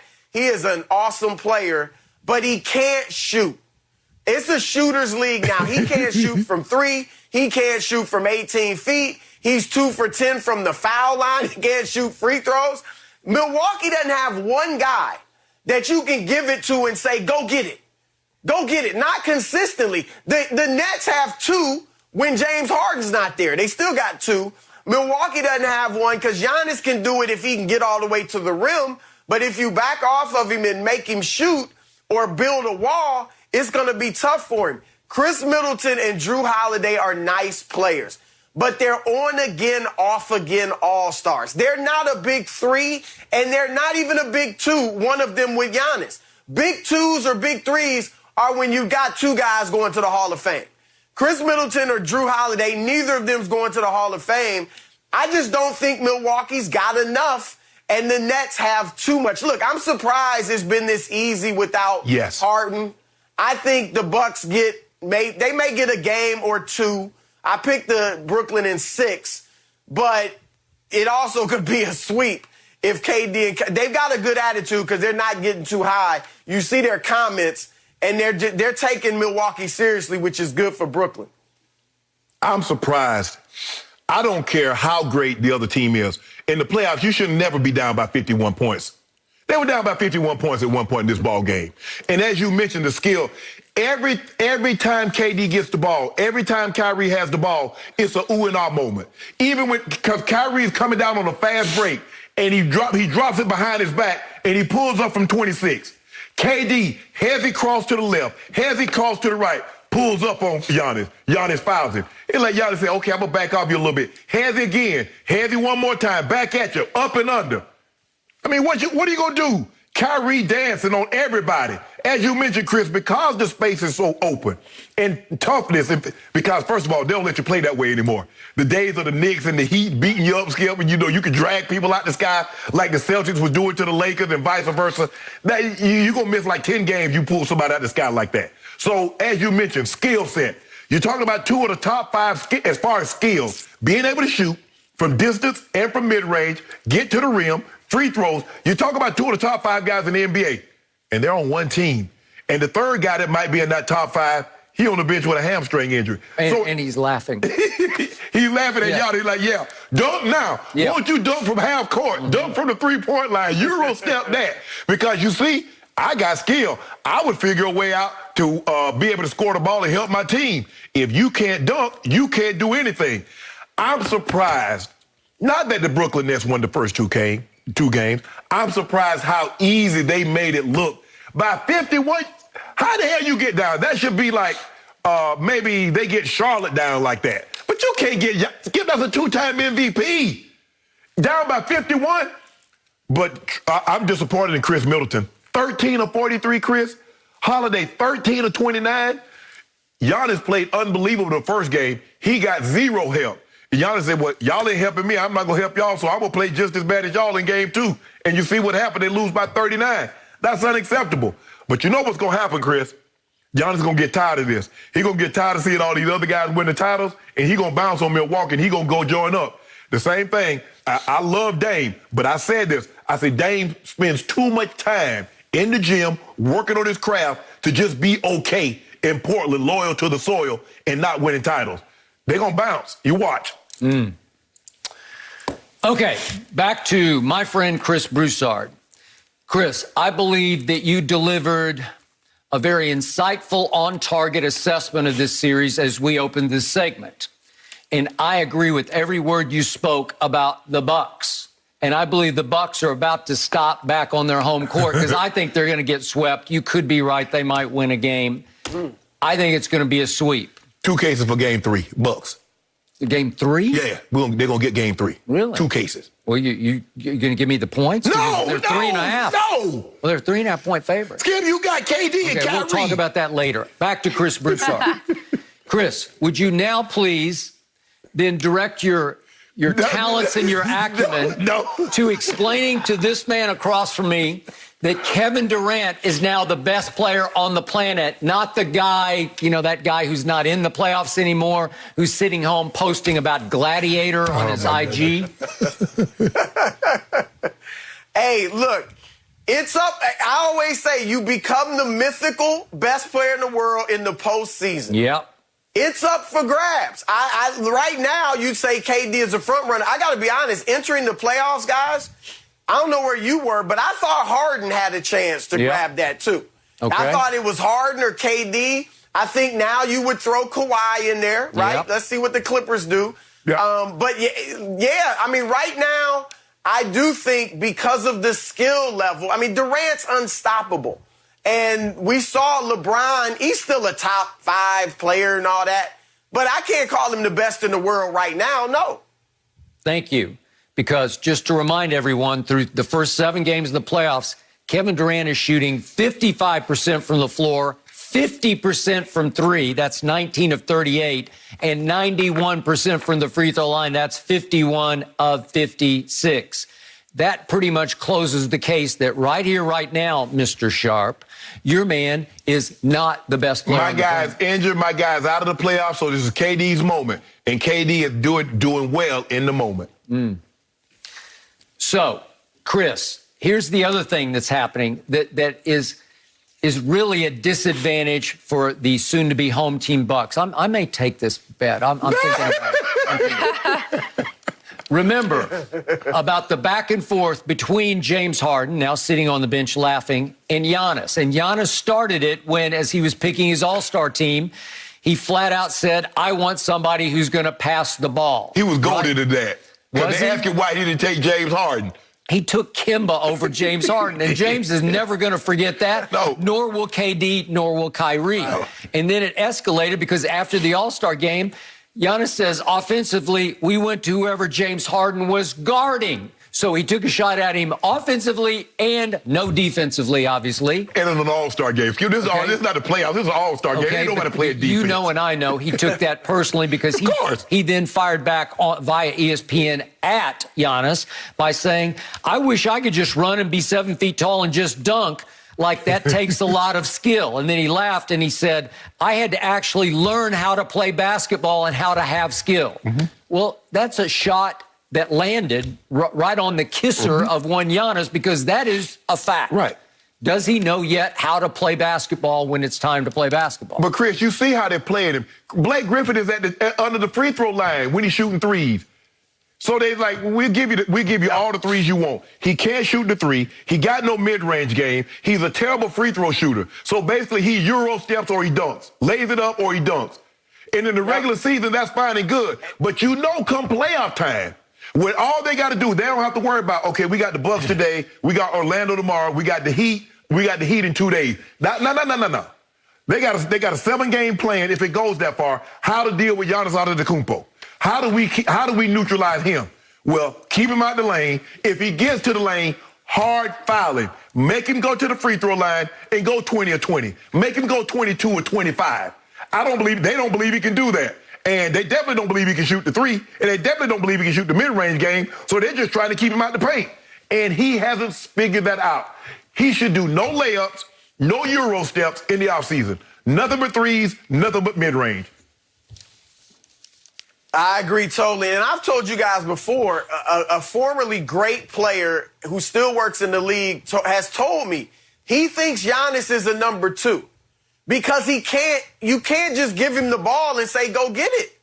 He does everything else, but he doesn't have any type of go-to shot or move other than, as you said, Shannon, getting to the basket, getting to the rim that you can rely on. And I want to go back to what you said earlier about Giannis eventually leaving. Because Giannis is at the level where when he doesn't win, he is going to get killed. Yes. It's kind of, he's not as good as LeBron was, but that's what happened to LeBron. I don't think LeBron was thinking about leaving earlier in his career. Nope. I talked to LeBron many times, and LeBron thought he could have taken us 4 and won a championship early in his career. But as time goes on and you're losing to big threes like he did in Boston, and Orlando didn't have a big 3, but they had Dwight Howard and some talent around him. And you're losing those, and you're getting criticized. You're getting crushed because you're supposed to be this all-time great player. That's when the pressure mounts for you to leave. I think with Damian Lillard, it is that he's seeing, I'm sure Dame thinks he's as good as Steph. Yes. I'm never going to get even close to that recognition. If I can't at least get to the finals, let alone win it. Or get and past I think the first that's round. what, look, if Brooklyn keeps marching on and just wins, maybe loses 3 or 4 playoff games and wins the championship, I think in the offseason, especially the Lakers, they need to try to find a way to get some type of big 3. Does Giannis and Steph, do they look at each other and say, let's try to get together? Teams are going to have to look and say, how can we beat Brooklyn if the Nets keep marching on? Somebody's going to put a big 3 together. But time out. Didn't Giannis just sign a 5-year supermax? It kicks in next year. Yeah, he's going to make $45 million a year to be the biggest fish in one of the smallest ponds. Hey, and Steph Curry's due for $215. Okay. I thought it was a mistake. And so, Skip, somebody's going to... If Brooklyn wins... I'm with Chris on you. If Brooklyn wins the title, Skip, somebody goes like, we can't beat them. 2 can't beat them. We're going to have to put a big 3 together that's comparable. Now, and I can see that happening. I can see Dame saying, look, I need to get to the Clippers or I need to get to the Lakers. Okay. But on Giannis, do you think if they flame out against the Nets, do you think he's going to lose any sleep over it? I don't. I think he's very happy there. I think he's going to lose sleep once we get done with him. Once we get done raking him across the coals. Because we're going to really rake him across the coals. That's the thing. Because last year, Skip, we gave him a pass. When the heat got hot and, yada, yada, yada. They went out and got Holiday. They got paired with Middleton, who went to the All-Star game again. Giannis is a 2-time MVP, went to the All-Star game, going to be an All-NBA player again, and he get bounced. If he lose 4-0, it's over. Oh, he going to get raked across the coals. And he's about to make $46 million next year. That'll take some of that sting. Well, you're right, Skip. Yeah. How does he get out of it? Because I thought he should have played this season out and saw what happened and then make your decision in the offseason and maybe think about leaving if they go out like this against the Nets. But he doesn't have, I don't think he could do what James Harden did. Like force your way out of Milwaukee like Harden did. Not with 5 years left on the deal. So it maybe will have to be, right. It'll have to be somebody going there. And who's going to Milwaukee? We'll have to see. I think the thing that scared him is he hurt his ankle. Skip, remember he hurt that ankle in the bubble. He did. And that play, hold on. I got $240-something million sitting on the table right now for me, and I hurt my ankle. Let me go ahead and take this money. He might have not have signed, Chris, had he not injured that ankle. Maybe he come out the playoffs 100% healthy. Maybe he thinks about it. But all of a sudden you have an injury, and you're like, hold on. Man, I can't be messing with my money like this. That's a lot of money to okay, wait until next year. There might be something to that. I mean, the reality is the Bucks are too good. Dame and the Lakers. Bad at this point. It's over. No mercy. While LeBron's season might be over, he hasn't moved on. Well, not quite yet. He posted a video on Instagram from Gladiator with Russell Crowe's character saying, quote, "I will have my vengeance in this life or the next." It was accompanied by LeBron's caption that read, "Promise you I will. Count me out if you want to." Chris Broussard is still with us. Gladiator, the kind of movie I always watch, went on. Chris, do you like what LeBron posted? Well, it's funny, guy. I don't know if you guys saw this, but so the quote, of course, from the Gladiator is "in this life or the next," right? Mm-hmm. I'm going to win, get vengeance. Richard Jefferson, LeBron's good friend, former teammate, he responded to LeBron's post underneath saying, so I guess so next life it is. So he's saying, no, you're not getting any vengeance in this life. I didn't like it because I think LeBron is a nice guy. At his core, LeBron is a good guy. And I feel like it seems like whenever he kind of gets out of character, as I would say, and starts talking trash or being the bad guy, it doesn't work out. If we go back to 2010, after he goes to Miami, they have the big party, right? Not one, not two, not three, he was right, not three, it was just two. It didn't really work out, all right? Then in 20, they have the whole campaign that summer of he's the villain, right? Everybody was down on him because he went to Miami. Now he's the villain. He's going to embrace it. He's going to wear the black hat. And it didn't work out that first year in Miami. He went back to just being himself. And, of course, the rest is history. They win the next 2 championships. You can go back to 2019 when he comes back from the groin injury with the Lakers. I'm activating playoff mode. They go 8-13 the rest of the regular season. And you doubted him. He sits out. They don't and even you make doubted the him. playoff. And everybody doubted him. And what happened? The bubble. Well, we doubted him. They didn't even make the playoffs that year. Right. And then now it worked out last year, yes. But this year, in April, a thunderstorm is coming. It was a sprinkling, all right? It was a shower. It was a sun shower, all right? So I would prefer that LeBron go on vacation, hang out with Savannah and the family, have some fun, get away from hoop, then get back in the lab, and to Shannon's point earlier, get on the phone with Bradley Beal, get on the phone with Dame Dollar, start recruiting, and then come back next year. Don't say nothing. Just come back with a vengeance next year, run the point, give me 21 and 10, and then we'll see what they could do with Brooklyn. No, I can't do that. Because I can't do that. See, we've all seen I didn't know he was that good. He snuck up on me. How many times we heard, man, they snuck up on him. They snuck up on him. They didn't know they was that good. They took him lightly. I'm telling you I'm coming. I forewarned you. You remember, I'm telling you, you doubt me at your own peril, Skip Bayless. I know you at the front of the band. You the drum major in this, and there's a lot of people playing horns and flutes behind you that's echoing, that's trumpeting this song that you got going, but I got something for you. Yeah, we had a shortened offseason. Won the championship in October. We end up having to play the season come December, starting on Christmas. So everything was condensed. I didn't get the regular offseason that I normally get. The regular season was condensed. I hurt my ankle. Funny, nobody was talking about Father Time. Nobody even mentioned Father or Time with LeBron James before he got that ankle. Then all of a sudden, Father Time touched him on his. I know, having dealt with high ankle sprains, how difficult they are to overcome. But I'm telling you this, given the fact that he's going to have an extended offseason, because normally, Chris, you know, he always goes up until the very end. He's one of the last men standing. Right. Now he gets an extra 6 weeks. Look at all the teams that's in the playoff. What happened last year when the bubble ended? Shannon. Yes. Can you name the time, though? Yes. Where LeBron's come out and said something like this, and they won? Yeah, he did. Like, he wasn't going into the bubble bragging, oh, I'm about to do. He just did it. No. What he's saying is that y'all. No, he just did it. I don't believe he's the villain in this situation. He's just saying, you're doubting me. Everybody's saying that I've lost a step, that Father Time is touching me on the shoulder. I'm just going to show you, I'm going to go back in the lab, and when I come back out, I'll be new. I'll be new, Skip. Are they going to have wine and cigars in the lab? Yeah, they're going to have all that. He needs to back off the wine and the cigars. He needs to recommit. I might need to get on me some. Maybe a sip a night, but I think he's drinking a bottle a night. Oh, well, if a little good, more got to be better. Yeah, that's what they say. So I appreciate everything Chris Broussard just said, because when I saw this, at first I laughed, and then I was a little sad for LeBron because he just can't stand being out of the spotlight. So he's got to go badass. He's got to go gladiator. I will get my vengeance in this life or the next. And I'm surprised that Richard Jefferson took a shot at his friend again, because that's a shot to say, well, it's going to have to be in the next life, right?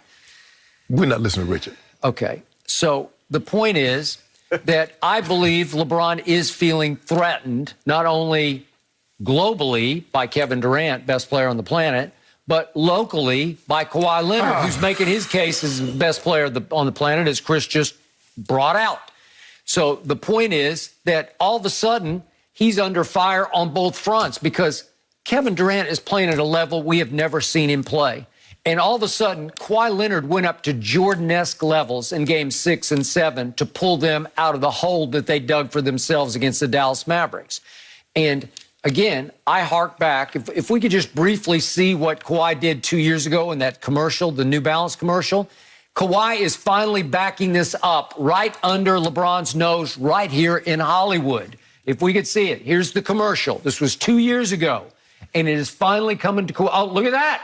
Little dangling keychain with the crown on it. You make a commercial to sell a product, to try to sell a product 2 years later? Look at this. Why'd you back it up when you made the commercial? New Balance. Don't tell anyone. Chris, did you see the exercise? It's Kawhi Town now. L.A. is Kawhi Town. And I think he doesn't even live in L.A. He lives in San Diego. Well, it's L.A. proper. You know how it goes. He is an L.A. area resident. You know it, and I know it. No, he's not. In this city, if the Clippers pull off what I think they're about to pull off, which is Utah, Suns, Nets, it's going to become Kawhi Town. No, first of all, they're not pulling off anything. You know that. Ages into media mogul. So hold on, wait a minute, just a second. Let me get this, make sure I get this on record. So how can KD be the best player on the planet when he has clearly the best team on the planet and he lose to the Clippers? Well, he doesn't have James Harden right now, right? I ain't talking about right now. No, you told me. Now hold on. Chris, how many times have LeBron James gone into the finals and had 3 of the top 5 players on his team and lose? I gotta give you that. One time, 2011, I believe he had 3. Dirk was one of the top. So, but he had Chris Bosh, D Wade, LeBron against. Bosh probably not top 5. Yeah. You don't think he was top 5 in that Bosh series? Probably not. I'm talking about in a series. Oh, in that series? Yeah. Yeah. Okay. Yeah. But you got not only you got 3 of the top 5, you might got 3 of the top 10 guys in the league on one team, and you lose. And you talking about he the best player on the planet? Do the Clippers have 3 of the top 5? No, they do not. No. They got Kawhi Leonard, and here he comes.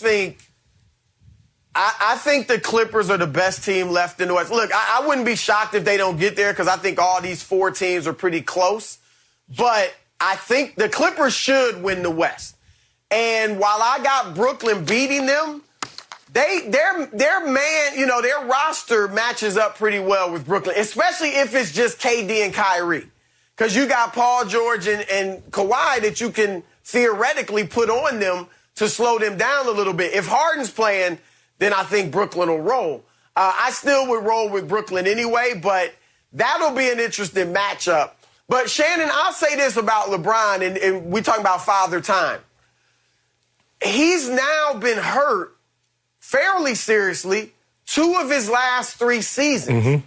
And and the one season he got through, he got a 4-month hiatus. And you know that part of Father Time is it's not like you can't play anymore. You're not great anymore. Injuries happen with frequency. But it's just you can't sustain it. Yeah, the injuries. And so that's what's one of the things that's making me look at this as this is Father Time, not just the injury. It keeps happening. The thing is that it's freak. You know what I'm saying? A guy, undercuts him and rolls his ankle. He's going for a loose ball and does a split and tweaks his groin.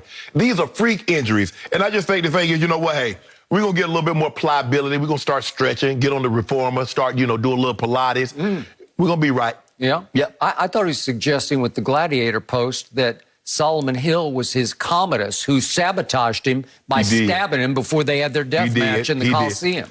Right? I would have loved to have seen how the season played out had GOAT James stayed healthy. Had AD been able to stay healthy. I'm not so sure you'd be over there with your chest all out, your jacket unbuttoned like you're puffing right now. Yeah, I'm puffed up. Yeah, I know you puffed up right now because GOAT James and AD up out of there. But they'll be back. They'll be back. And then what? So you weren't embarrassed by this? LeBron needs to get on AD too. Oh, yeah. AD gonna get the lab. AD gonna get the lab. He got to get spending $1.5 million on his body like LeBron. Yeah, absolutely. And by the way, you guys keep bringing up Bradley Beal and Damian Lillard. Guess who else is about to be free when this playoffs are over? We don't want him. Kawhi Town. We don't want him. Kawhi Leonard. We don't want him. I don't know. We want Dame Dollar. In fact, a longtime NBA source, highly trusted source of mine, when it looked like the Clippers were about to flame out against the Mavericks, texted me in the middle of whatever game it was where they looked like they were dead in the water. Oh, game 3 when it was down 30-11? It was actually game 6, he texted me. Okay. And he said, LeBron's got Kawhi on speed dial. He's already written the text, and he's about to hit send as soon as the game is over. Please come join me. To Kawhi. We good. We want dollar. I want dollar. Yeah. I want dollar. Oh, so you don't want to win? I want Dame dollar. Give us Dame dollar. If Brooklyn sweeps to the finals, maybe. But otherwise, Skip, if the Clippers come close, it won't look good for Kawhi to just go to L.A. with LeBron. No, I got it. He's got his own dynasty in the making. Really curious about that text, Skip. Interesting information there. He's got some sources. Yep. Chris, we appreciate you taking the time today. No mercy. This weekend, the Westminster Kennel Club Dog Show is on Fox. On Saturday, it's the Masters Agility Championship beginning at 5 Eastern and Sunday at 7. It's Best in Show. Catch it all on Fox and the Fox Sports app. Looking forward to it. Trae Young and the Hawks will try to get a 2-0 series lead on the 76ers tonight. Joel Embiid and Philly still remain favorites to win the series, despite the Game 1 loss, and also find themselves as 6.5-point favorites tonight, according to Fox Bet Sportsbook. So, Shannon, who wins tonight and who wins the series? I expect the Sixers to play a lot better in Game 2 than they played Game 1. I expect them to play like they did like the last 10 minutes of the ball game, Skip. But I'm still not so sure that's going to be enough to win the series. I took the Sixers tonight, but if they don't win tonight, it's over. I don't believe the Sixers. I thought you liked the Hawks tonight. No. You changed? You slept on it? No. Came to your senses? No. I do not believe Philly can beat the Hawks 4 times in 5 games if they were to lose tonight. The Hawks are a really good team. And under Nate McMillan, Skip, their offense went from 8 to 11. Defense went to 23rd to 12th. Yep. Fourth quarter defense is where they greatly improved. They were dead last. They were. Under Lloyd Pierce. They're second in the league now. Fourth quarter offense, 7th to 5th. And they hung 74 first half points on a top defensive team in the 76ers. Now, I read what Ben Simmons says. I want to take Trae Young. Hopefully the officials let me, get physical, let me body with him, because that's a big man, 6'11" guard and a 6-foot guard. Yep. And you saw what happened, Skip. They turned him over a lot. They forced him to a corner, and he couldn't see over Ben Simmons, and he forced a lot of turnovers. They're going to have to play extremely well. Joel Embiid is going to have the type of game moving forward like he had in Game 1. What do you have, 38, 39, and 8, 9? Yep. He's going to have those type of games in order for the Sixers to have a chance, because the Sixers can neutralize a lot of what he does for the simple fact, the three-point shot. Okay. They're going to make their share. So I'm going to say the Sixers win a close one tonight. But that fourth quarter comeback might have gave the Sixers false hope. Doc probably tell them to see how good we can be. Oh. But don't sleep on no ice tray. Really? False hope. But you still pick the Sixers at home in Game 2. But when they go back to the old State Farm. Really? Old Cliff will be there. Old Cliff Paul. Accidents do happen. Okay. So I ask, are you speaking with your heart or your head? Because you still have a home in the ATL. I do. Atlanta, right? I do. Heart or head that you're speaking with? I'm not a Hawks fan. I'm a Trae Young fan. But having watched them over the last half of the season, I started to see this team is better than what people were giving them credit for. Remember, they took Brooklyn all the way down to the wire. They did. So, like I said, I think the Sixers are going to win this game. But I'm not going to come in here and beat the table. I might come here tomorrow and say, Skip, I told you the Hawks were going to win. They might get swept, too. Well, would you like 3 cases on tonight? Give me the points. What are the points? Is it 5? 6.5. 6. It's not 6.5. 6.5. I think it's 5. 6.5. Give me 2 cases right now with 6.5, and you got a deal. I think it's 5. I'll do It's 5. 6.5. Fox Bet says 6.5. That's what does it? Yes. Could we have some confirmation on that from the control room, please? 6.5? Yes. 6.5? 6.5. That's for ridiculous. 2 cases. Fox Bet loves the Sixers. They do. Do Skip Bayless love the Sixers? Yeah, I do. Okay, we got 2 cases on it? Yep, I'll take it. Gotcha. Right now. Saw you coming. Oh, you saw me coming? You started it. I didn't start it. You started it. Yep. The Sixers are going to win this game because they just heard you say that it's false hope. So you say it was fraudulent, their comeback the other day, right? Yeah. Okay, well, I'll give you the 6.5. I will also, that was for 3 cases. I will also take the Sixers for 3 more cases to win the series. Okay. Okay? Yeah. Done? Yeah. Thank you. Okay, I'll take both of Yeah, those. That's a pretty easy 6-case day for me. No. I'm done for that. I should just go home. Six Skip. more cases. Oh, so you think the Sixers going to blow them out tonight, huh? I think they'll win by 10. I think it'll come down to the wire. So what Ice Trae going to be doing? What Ice Trae going to be doing? He's going to see Ben Simmons +1. You know how when you get a party invite, it says +1? Yep. Well, it's going to be Ben Simmons +1 because that's what they started doing throughout the second half. Ben Simmons +1. Whoever was in the neighborhood, they come on over, right? Tuz. It was Blitz City, and little Maestre was having a hard time seeing over Ben Simmons +1. We had undid our damage to you. But so what y'all gonna do with John Collins? What you gonna do with Bogdan? Yeah, they're what y'all all gonna good. do? They're all pretty Exactly. good. They got to make threes. We gonna make them. Little Maestre had a rare hot hand in the first half from 3 because he's not a great three-point shooter, and he was jacking them up, and they were falling just like it was Luka 2.0. We was dancing on Danny Green. Yep, you danced on him some. Yep. I agree. You got off to a hot start because they did not take you seriously We'll enough. get Ben in foul trouble, Skip. You better not get Ben in foul trouble. You know what happens then. Yep. Okay. Well, Joel is still favoring his right leg. No, I don't see nothing. There's nothing wrong with Joel Embiid. You just told me. He was wincing in the second half. You just told me anybody that. Oh, look, I told you LeBron hurt his ankle. You said he was out there. Yeah. Okay, Joel Embiid is out there. Well, I know for a fact he has a small meniscus cartilage tear in his right knee. I know that for a dead solid fact. I don't know if LeBron's ankle is really that hurt because we have to take his word for it, and we know he can embellish and exaggerate. When did you become Dr. Neil Elatrosh? When did you become an orthopedic? You know he got a small. How you know they're not just floating that out there? You better trust me on that one. That's all I got to say. Well, you ain't trust me with LeBron's ankle. Well, do you have inside scoop on it? I just know ankles. Do you? Yeah. Okay. Well, he has a high ankle sprain that happened on March 20th, and I saw him continue to play in the game and walk under his own power to the locker room, and then he's gone for 7 weeks? What are you talking about? I saw a guy, Skip, I played with a guy that tore his ACL on the opening kickoff and played the rest of the game. So things happen, but that don't mean he wasn't injured.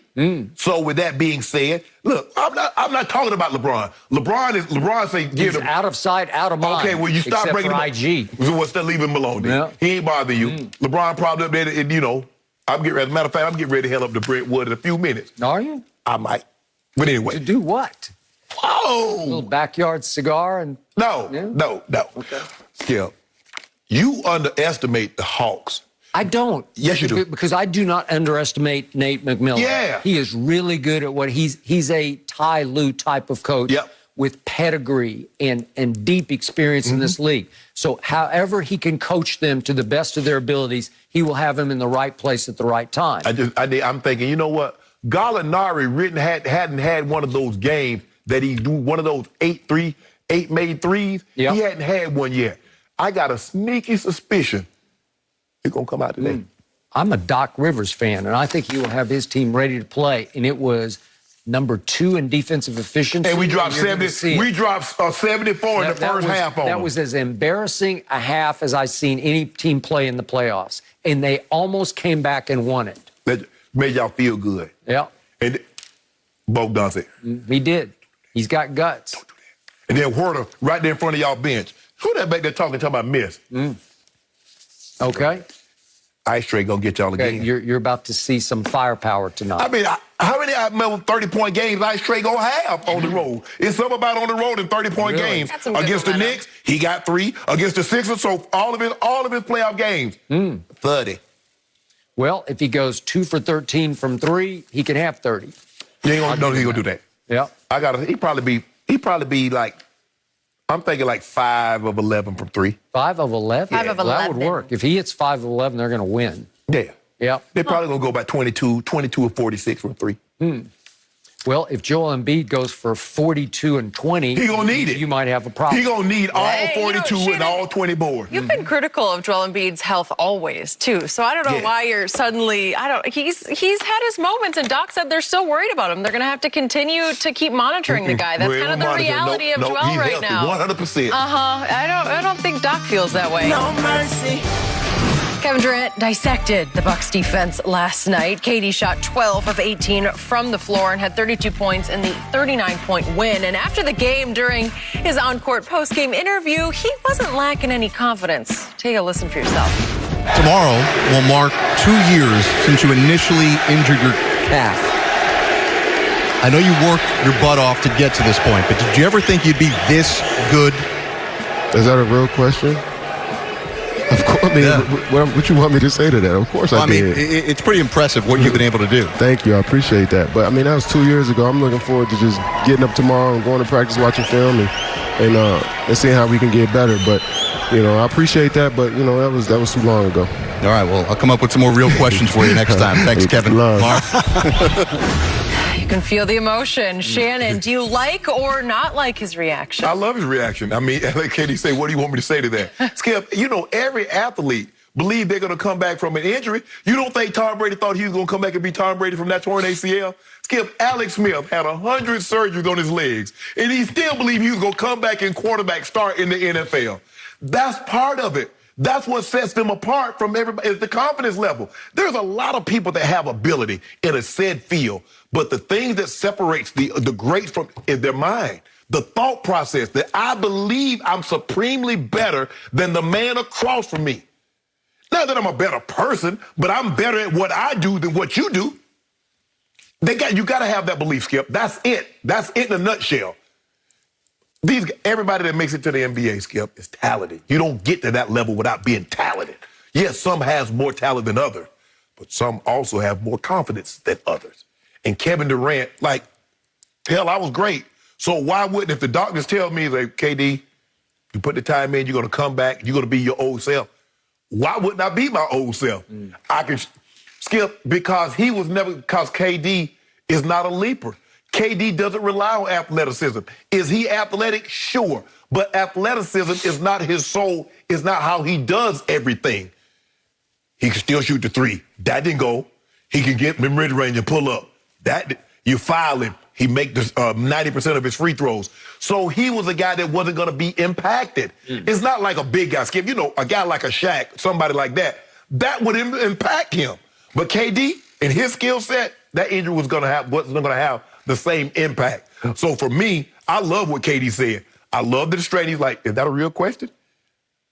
Of course I did. I put the work in. Did you see what I was before I left? I expected to pick right up, even though it's like you mentioned, 2 years, but I expected to pick right up where I left off and be historically great again. So I got no problem with what KD said, and I expected him to be what he is. I mean, it's just unbelievable. I don't know if we'll ever see that again. I don't know if we'll ever see a guy his size with his skill set, Skip. Best player on the planet? I thought Dirk, Skip, when Dirk came out 7 foot tall shooting the ball like that, I'm like, we ain't gonna never see that again. So you just conceded best player on the planet, right? I conceded that Kevin Durant is a unique individual. Okay. And the likelihood of you seeing someone 7 foot tall that can handle and shoot the ball like KD is unlikely. You're probably not gonna see it again. Which is why back in my days on Cold Pizza, when Kevin was a freshman at the University of Texas, I predicted he would win multiple NBA scoring titles, and I got laughed at for a while, just for a while. Now, back to this question at hand. Did I like or not like his response? I did not like the first line that came out of his mouth. Is that a real question? No, that's not the right response to that question. What would you have him say? But I loved what he said thereafter because he caught himself. He did not, so to speak, hit send after that because it might not have been the greatest question in the world, but it was a very positive question because the question was almost a softball for Kevin to knock out of the park. Did you ever think 2 years ago, he didn't go to tore your Achilles, but he tore his Achilles tendon. And you know and I know that can hamper you the rest of your career, especially if you tear it in your early 30s when you're not the youngest of man, right? And from that point forward, that 2 year period, he not only came back full force, it feels like he took it up a level, right? Well, that's extraordinary. And it speaks well to the surgeon who reattached the Achilles, and it speaks very well of Kevin for doing the work. Let me ask you a question. Is Kevin Durant playing better right now than he did in his first finals, NBA finals, when he averaged 35, 8, and 9? Is he playing better right now than when he played right then? He looks, to my eye, even more efficient than he was then. as a shooter, he looks even more confident on an every shot basis. Every time he goes up, I think it's in. I've never seen him play with this extraordinary confidence. And I know he's got his little sidekick alongside, but he's the driving force of this team, just as he was of the Golden State Warriors in those back-to-back finals. Yeah. When he went into LeBron's house and he just shot it right in LeBron's face. Both times he made two huge shots. Well, the second one was not on LeBron.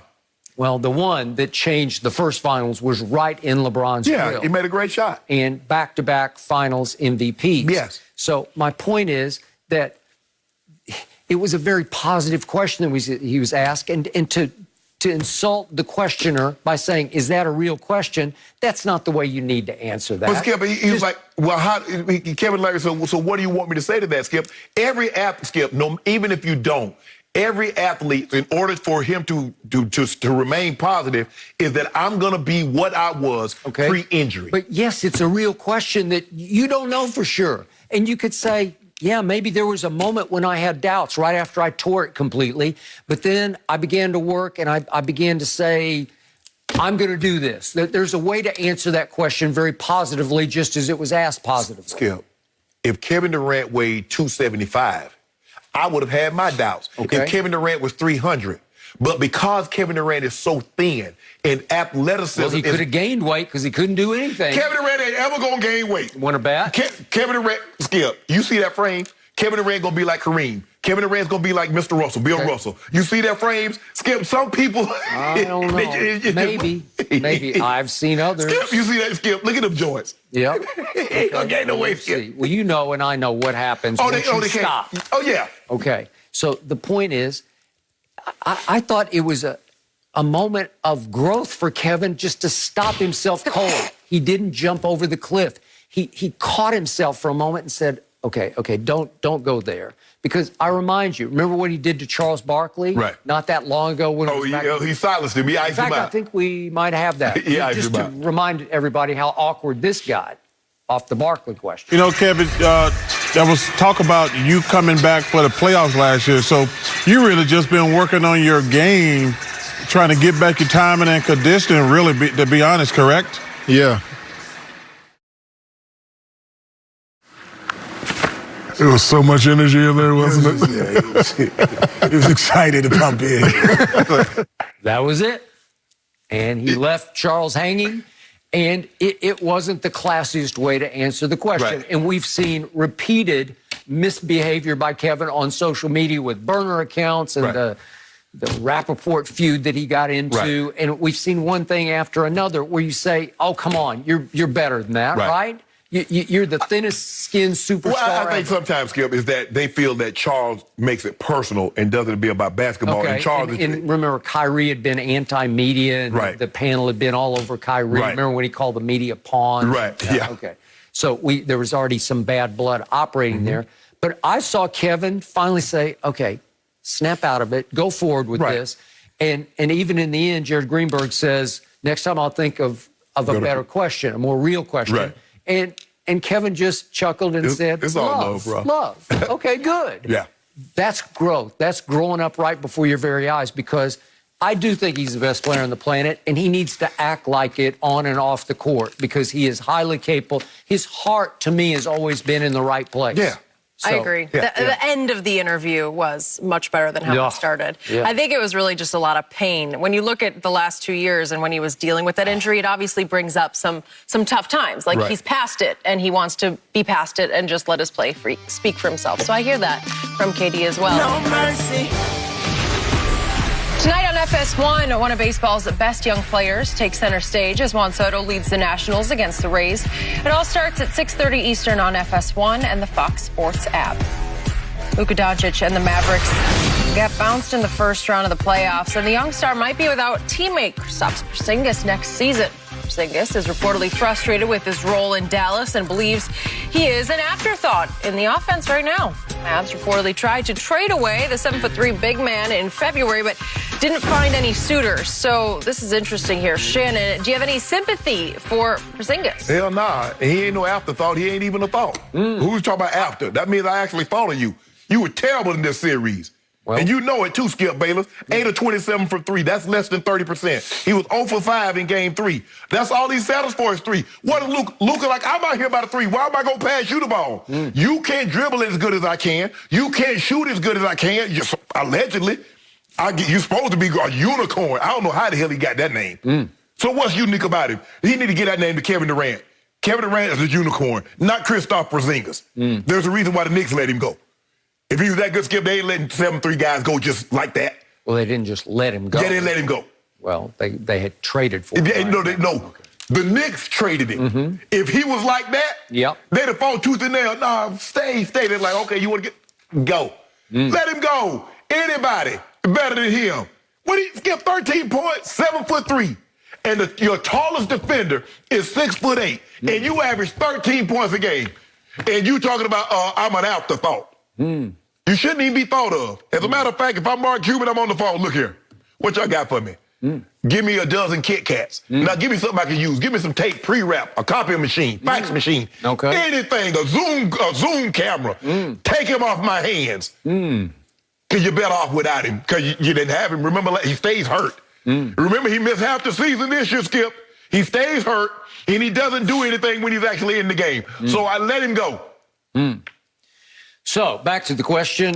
I feel very sorry for him because I would not want to play with the guy you call Baby Bird because he led the NBA by far in what is called usage rate. Good. And back in the day when they used to just ridicule James Harden for dribble, that's what your guy does now. He dribbles it until the air comes out of the basketball. And then what happened when you put Kyrie and Kevin Durant around him? He dribbles. What happened then? 43% was his usage rate during the regular season. It fell a little bit in the postseason, but not by much, while he is still leading the whole NBA in postseason usage rate. Yeah, he should. So regular and postseason, the ball is going to be in Luka's hands. And I felt sorry for Porzingis, the unicorn, because stop calling you're right. He wasn't even an afterthought. He went and stood in the corner as if he was being punished in the corner, because every time I looked up, and I loved it, he was just standing in the corner. Yeah. The only baskets he got was when he broke to the rim when finally they were triple teaming Luka, and Luka would say, well, here, or it's maybe Boban would get it at the high post and turn and just dump it to him for a dunk. Right. That was really all he got, because in the regular season, Porzingis averaged 16 shots a game and averaged 20 points a game. That'll work. Right. In the postseason, in 7 games, his output fell all the way to 13 points a game because his shots dropped to 10. So 16 shots during the regular season to only 10 shots a game during the postseason. That's called afterthought. That's called go stand in the corner, and maybe if I get in real big trouble, I'll try to get it. How about get your 7'3" butt down on the block and post somebody up? First of all, Boban shouldn't even been playing. Why is Boban in the game? Because Kristaps Porzingis won't do what he should do. Play to your height. You don't play to the guy's height that's guarding you. The 7'3" guy made 38% of his threes during the regular season. And then what happened in the postseason? He had to go stand in the corner, and every once in a while they'd say, here, try this at the end of the clock, and he'd jack one up and miss one. You know what I noticed, Skip? Yep. I didn't know. You know what? They still got the three-pointer in the corner come playoff time. And how was he? He was 9 percentage points lower in the postseason. And you told me that when a guy, don't tell me about no regular season. What did he do in the playoffs? Well, what did he do? Meanwhile, Baby Bird, in the second halves of those games, his scoring fell off by 9 points. So that's what he did. 36. Thank you. Congratulations. 36, 10, and 8. Go Clippers. No mercy. Aaron Rodgers isn't budging and skipped the beginning of the Packers' mandatory minicamp this morning. Peter King wrote this week that he believed Rodgers was, quote, solid on never playing for the Packers again. Some strong words. Shannon, what does this tell you? It tells me Aaron Rodgers, he got some big ones, Skip. I ain't know very many people could give $100,000 not to come to work. That's basically what he's doing. It costing him $93,000. But, Skip, it seems he's dug in. Now, Mark Murphy keeps saying Aaron is dividing this. This is dividing. No, you did this. You chose this. You chose that you had no more guaranteed money after this year and you was going to move on. Aaron Rodgers wants to speed up your timeline. And every time he says, Skip, I think I threw a wrench in it. In their plan. He ain't coming, Skip. He dug in. I told you. But this tells me the Packers will probably now grovel some more to him and waive or excuse the fines, because they can do that. They can. It also tells me that young Jordan Love is going to get a lot of quality snaps with all the receivers who all reported. Yeah. So they're all there. Who knew? Receivers don't make quarterback money. They ain't put $100,000 a day. Well, maybe they make quarterbacks. Maybe that kid's ready to take over. And that's what I'm saying. Yeah. Green Bay, go ahead and move on from Aaron. Why would you let one guy hold your franchise hostage? Move on. He doesn't want to move on. He done said, didn't he say it? He wants new guaranteed money. Denver got it for him, too. The Broncos got that money for him. He doesn't want to have to go to Denver and start over for a team that's not as good as his. His team has a shot to win it all. We have a shot with him. With that defense in Fangio? Throwing Denver in the mix. You want a championship, Aaron? You love Come on to Denver. We will be following the Aaron Rodgers Packers situation every day. I can promise you that. Skip Shannon, great stuff today. The Herd is on now. We're back same time tomorrow. Have a good one.